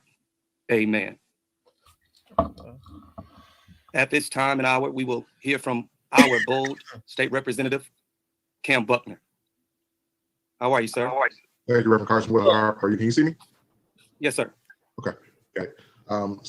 First of all, I just want to thank everyone who. T-REV, they want panel link. They want panel link. Is that what you're saying? After this video, I'm getting off. After this video, I gotta go. I got to. You see the guy with the glasses on, T-REV? That's the corner up there at the top. Okay, so the corner is the dude far left, Dr. James Bryant. Yeah. Someone is asking for the panel link. I'll do a one tomorrow. I'll open it tomorrow. I'll do one tomorrow because we go live during the week. But after this video, I gotta go. And I appreciate you doing this. Yeah, nah, I gotta go for the simple fact that there's some stuff I need to do tonight with this case particularly. There's some stuff I want to look into when it surrounds this case because I'm intrigued with the fact with everything around it, the red flags and all that. It's a lot to take in. And it is. Has taken time to join us. You said what? Imagine his mom have to take in all that. Oh yeah, no, I can only imagine. She's probably crying right now. Yeah. Every day. Man. Today, I want to thank Carmen and the Day family for their continued strength, their continued perseverance through some very tough and uncertain times. And I want to thank Push and Reverend Jackson for their leadership and their vision, your vision and your voice and your ability to stay on the battlefield in terms of what's going on here. I'm Cam Butler, State Representative of the 26th District and Illinois House of Representatives and the chair of the Illinois House Black Caucus. And it's important to me in my role to be able to try to bring some legislative and some political action into the work that we're doing to have justice for Jelani. Jelani was my fraternity brother more than that. He was Carmen's son. He was a member of this community, a member of this village, and it's village time, right? It's time for this village to continue to demand justice and to push in a way that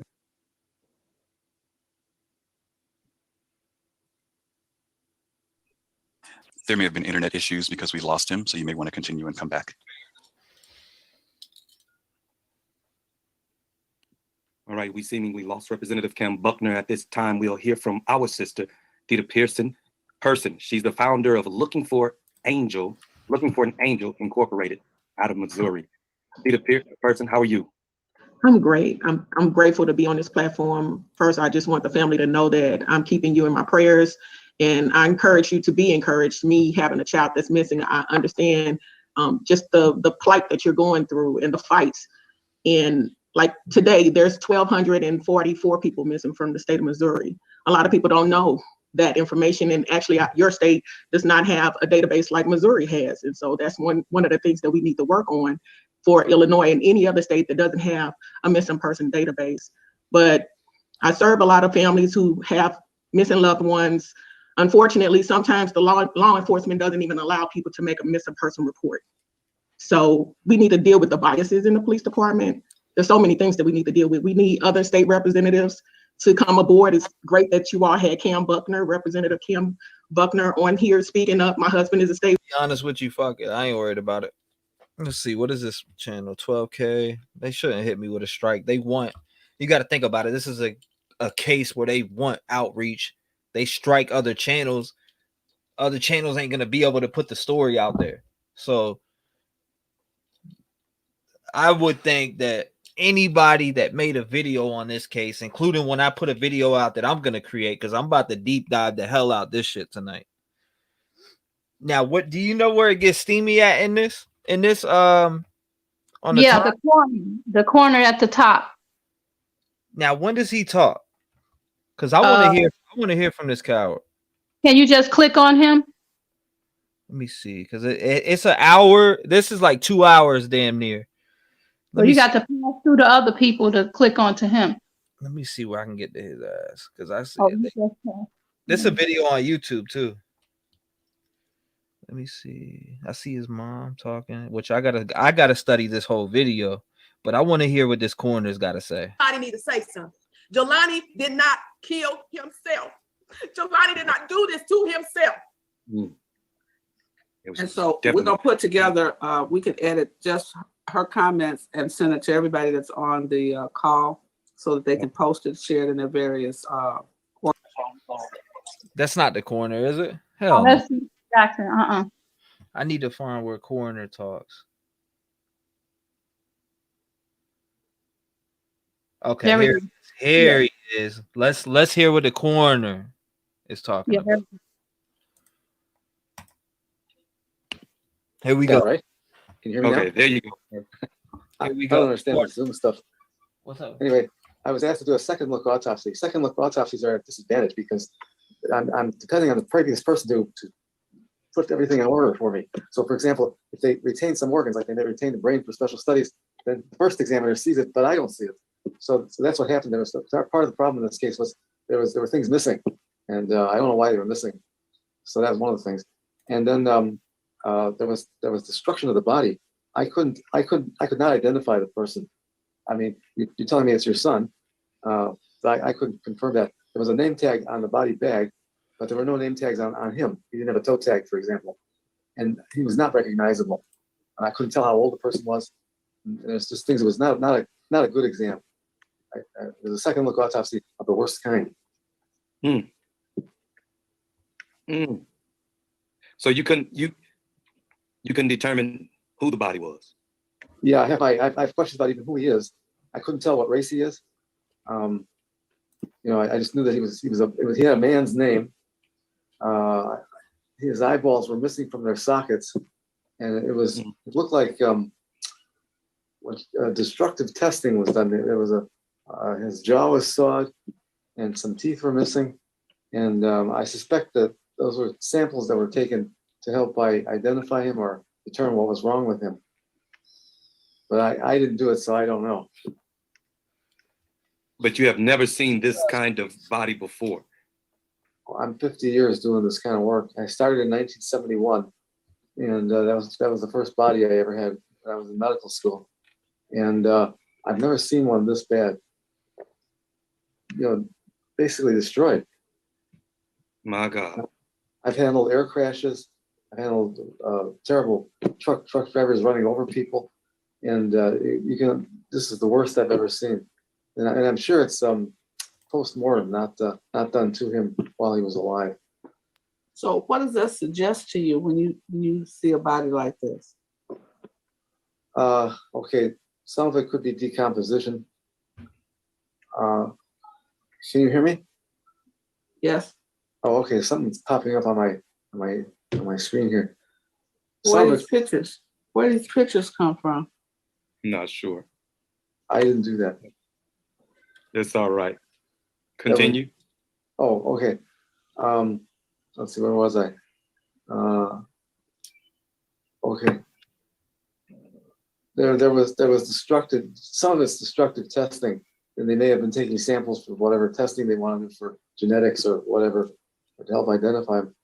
But I wouldn't do this. Like for example, if you need to take a bone marrow sample on live patients, we can take bone marrow by inserting a needle in the hip bone, for example, to draw out the central soft tissue that's in the center of the bones. You get a bone marrow sample that way. I'm being told that the bone marrow sampling was they took the femur out of the leg. The whole bone came out as a means of sampling the bone marrow, and I'm not sure that needs to be done.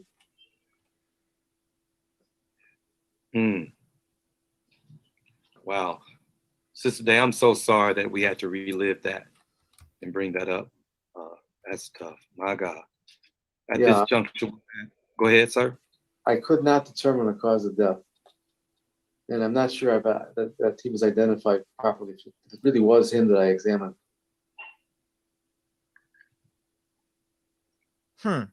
Understood. Can he restate the last sentence he said? I'm not convinced entirely that I had the right person, because the name tag, there was a name tag on the body bag, but no name tag on the toe, for example. So they could have had the wrong name on the bag. I don't know. And he was not identifiable. I couldn't tell how old he was. And the skin was off his face completely, and there was just facial bones showing. He was not presentable. So is there anything that can be done to determine that the DNA is actually his? I mean, I know that they do it. I don't know if it's something that you did. No, I didn't do DNA. Can they do DNA? I think they can, yeah. from a known sample that's known to be his to compare it to that. Is it normal to have missing teeth and jaw to identify the person? Is that normal? Yeah, I've never done that, so I don't think it's appropriate. Is there a certain agency that you report findings like this to hold those agencies accountable for falsifying autopsy records or anything like that? Well, the coroners are in charge of the autopsies. It's their office that handles it within each county. In Cook County, it's a medical examiner, and they get first crack at all the suspicious cases. That's tough. Wow. At this juncture, we'll have Brother Cameron Barnes weigh in with the Reverend Jackson. Brother Cameron, Reverend Barnes. Courtney, I appreciate How are you? and certainly I'm great. How are you? Bless you. We are, Reverend Jackson and I are just, and the team are just hitting O'Hare International Airport. Many people have seen us on the ground in Brunswick, Georgia. But I wanted to get on for just a second to address. First of all, I thank God for the Dave family and continue to pray for them. I want to thank God for our grand bosses. We were able to, myself and Save were on a call with him the other day, and he was extremely cooperative with getting on this call to speak for the fraternity. And so I'm grateful for that. I'm grateful for Reverend Wilson and, of course, just all of those who are viewing, who have made today a very possible reality. Rainbow Push has been involved with this since Miss Day came to the national headquarters in Hyde Park. We've seen the different demonstrations that we've done, and I think that tonight really gives us a look as to how serious this case actually is. And I don't want to take up too much time, mostly because we still, have to travel, and I want to give Mrs. Day the floor to say whatever she would like to say, and the Day family. But I have to come on here and just give this context of where we are in this. It's amazing to have this pathologist to come in and report different things like this. This is transparency that we've not seen in this entire case since August the 24th. Well, the week of August the 24th, I should say. And I'm going to not say a whole lot because I'm going to leave that for Mrs. Day and the family, especially as it pertains to the recent findings of Jelani's phone and so on and so forth. I'm not going to step on any toes, but I really just wanted to hop on here really quickly prior to us getting in the car to let you know that Reverend Jackson is still, this issue is still at the forefront of his mind. And with very great fervency, are we still pursuing this case? So he just straight up said that he ain't never seen nothing like that in 50 years and all that shit. Yeah. And did you know they have a donor program that's on the campus where he was going to school at? Nope. Yeah, at the Illinois State University, they have a donors program there on campus. Wait. That's crazy. Yeah, I'm about to deep dive this shit. This is Once you deep dive it, man, you're gonna be hurt. Your heart gonna be hurt. There's so many cases out there, like the Idaho 4. It's just not. I'm not understanding, and it seems like allegedly, the police is involved. Because if you got cameras out, you got to have camera footage. this one allegedly sounds like some police involved shit right here. To me. Yeah. I get I don't know why I get that vibe, but I do on this one. That's weird. Allegedly speculating. Yep. Fact, well, I don't know. I get that type of vibe. I appreciate everybody coming by. I appreciate you coming up on panel. I'm about to. It might take me a couple of days to put together a video on this one. Because once you start looking over everything, you're gonna be baffled. This is wild. This shit is wild. There's 1K cases like this. What makes this different? There's 1,000 cases like this. What makes this different?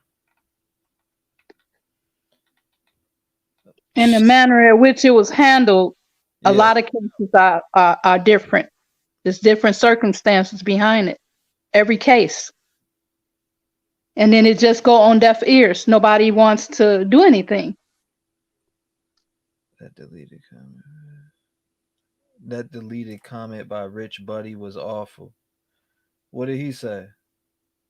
He would have never graduated as a doctor smoking cannabis. He had no future. Damn, I'm glad I'll be missing them type of comments. Yeah. I mean, a lot of doctors smoke.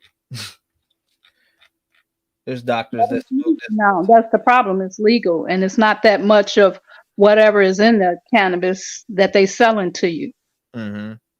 So I don't know. You know, people got their own opinions, and some people want to just be goofies.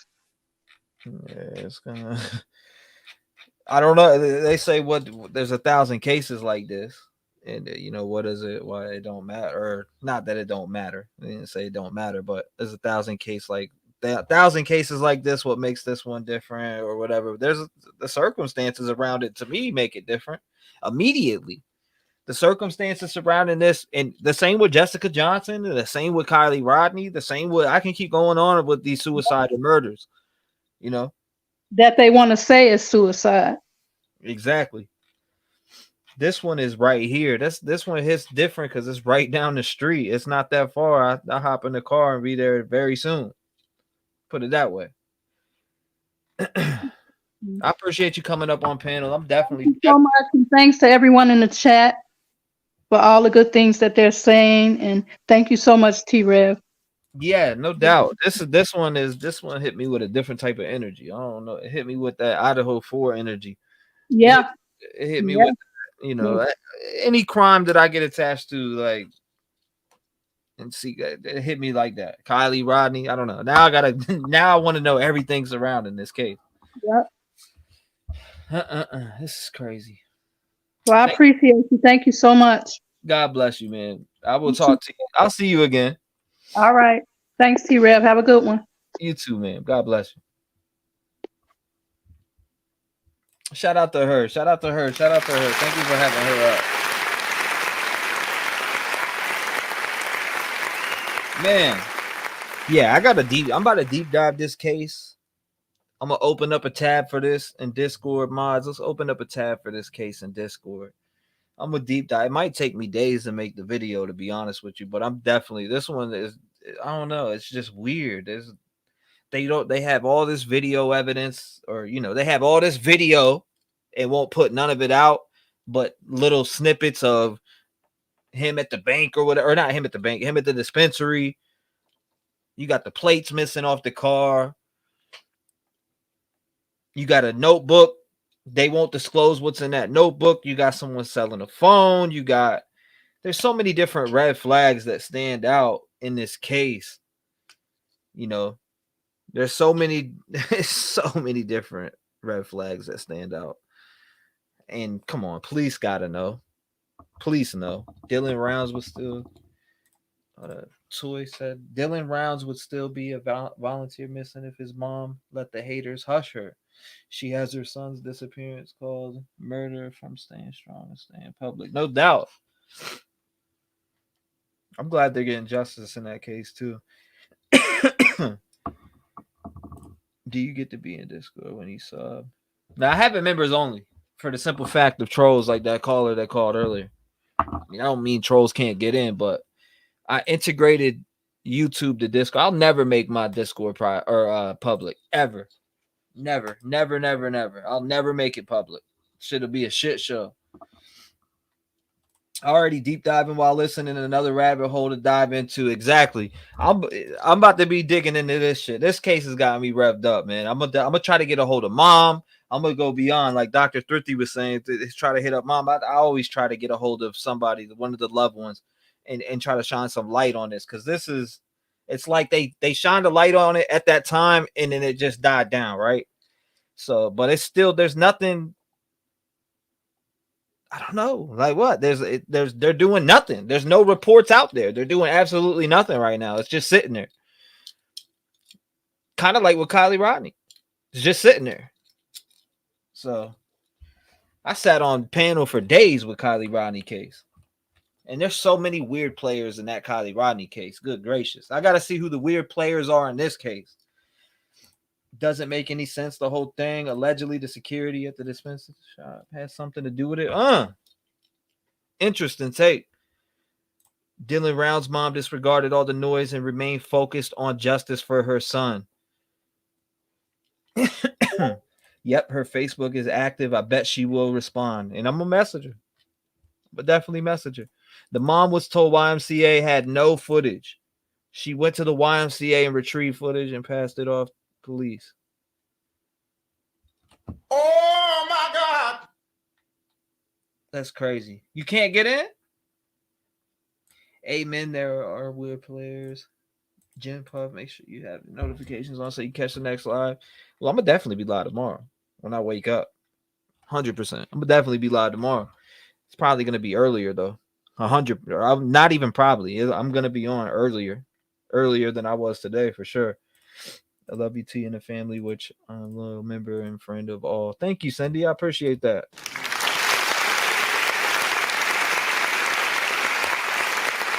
And so, on that note, we got to hit him with this, right? On that note, we got to hit him with this.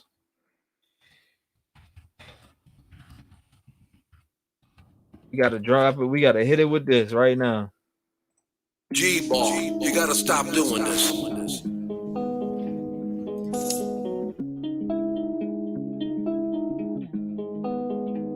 Look, all my life has been neglected, so now I pick up the pen and use it as a weapon. Yeah, you can see that I'm affected. People getting killed for nothing but obsessions. You need to look at your reflection and decide who you are. Stop acting disconnected. Got mothers killing kids. People kill to live. Well, I be on the mic, speaking how I live. Every day I wake up, it's another person that's dead, and YouTube has to solve it because the law is failing kids. I'm disgusted at the evil in the end, and if you connect the dots, you'll see the vision in your head. Why do people die as victims to the streets? They wonder why I'm up all night and can't sleep. I'll be the voice for everyone who can't speak. L.E. fell Kylie and now Sammy is free. AWP did a good deed, and y'all be talking all that shit while they just do it for free. 16 days for 35 minutes. Y'all try to throw them off and just want to play the victim. Reaching out to YouTube channels for clout. I wouldn't check it. TV if I went in your house. And SF investigate, stay sending out the hate. Why you mad at Doug and Nick for finding Kylie in the lake?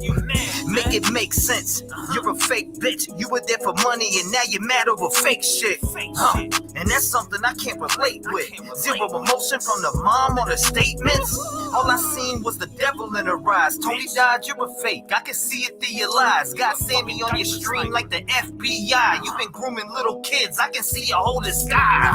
It get mail calling Ronnie up on the line. Why you lie to the people and say you gon' do it live? Santa May out here looking extra sus. Got an arrow on the ground pointing towards Kylie's truck. Then you wanna come and up church. I think your butt hurt. You tried to blame the man for your dog but couldn't find the dirt. I guess that's what they mean by the trucky way. If you step foot in the town, you might die from foul play. And I don't know what to say, but I can feel it through my soul. She didn't drive in LA. So y'all can try to go convince somebody else, cause I'm not falling for that shit. The autopsy really smells. See, let me explain what I'm talking about, man. And you know what I'm talking about. No water in the lungs. Y'all test for the weirdest shit. I guess it is the trucky way. You gotta stop doing this. I mean, I really guess it's the trucky way, man.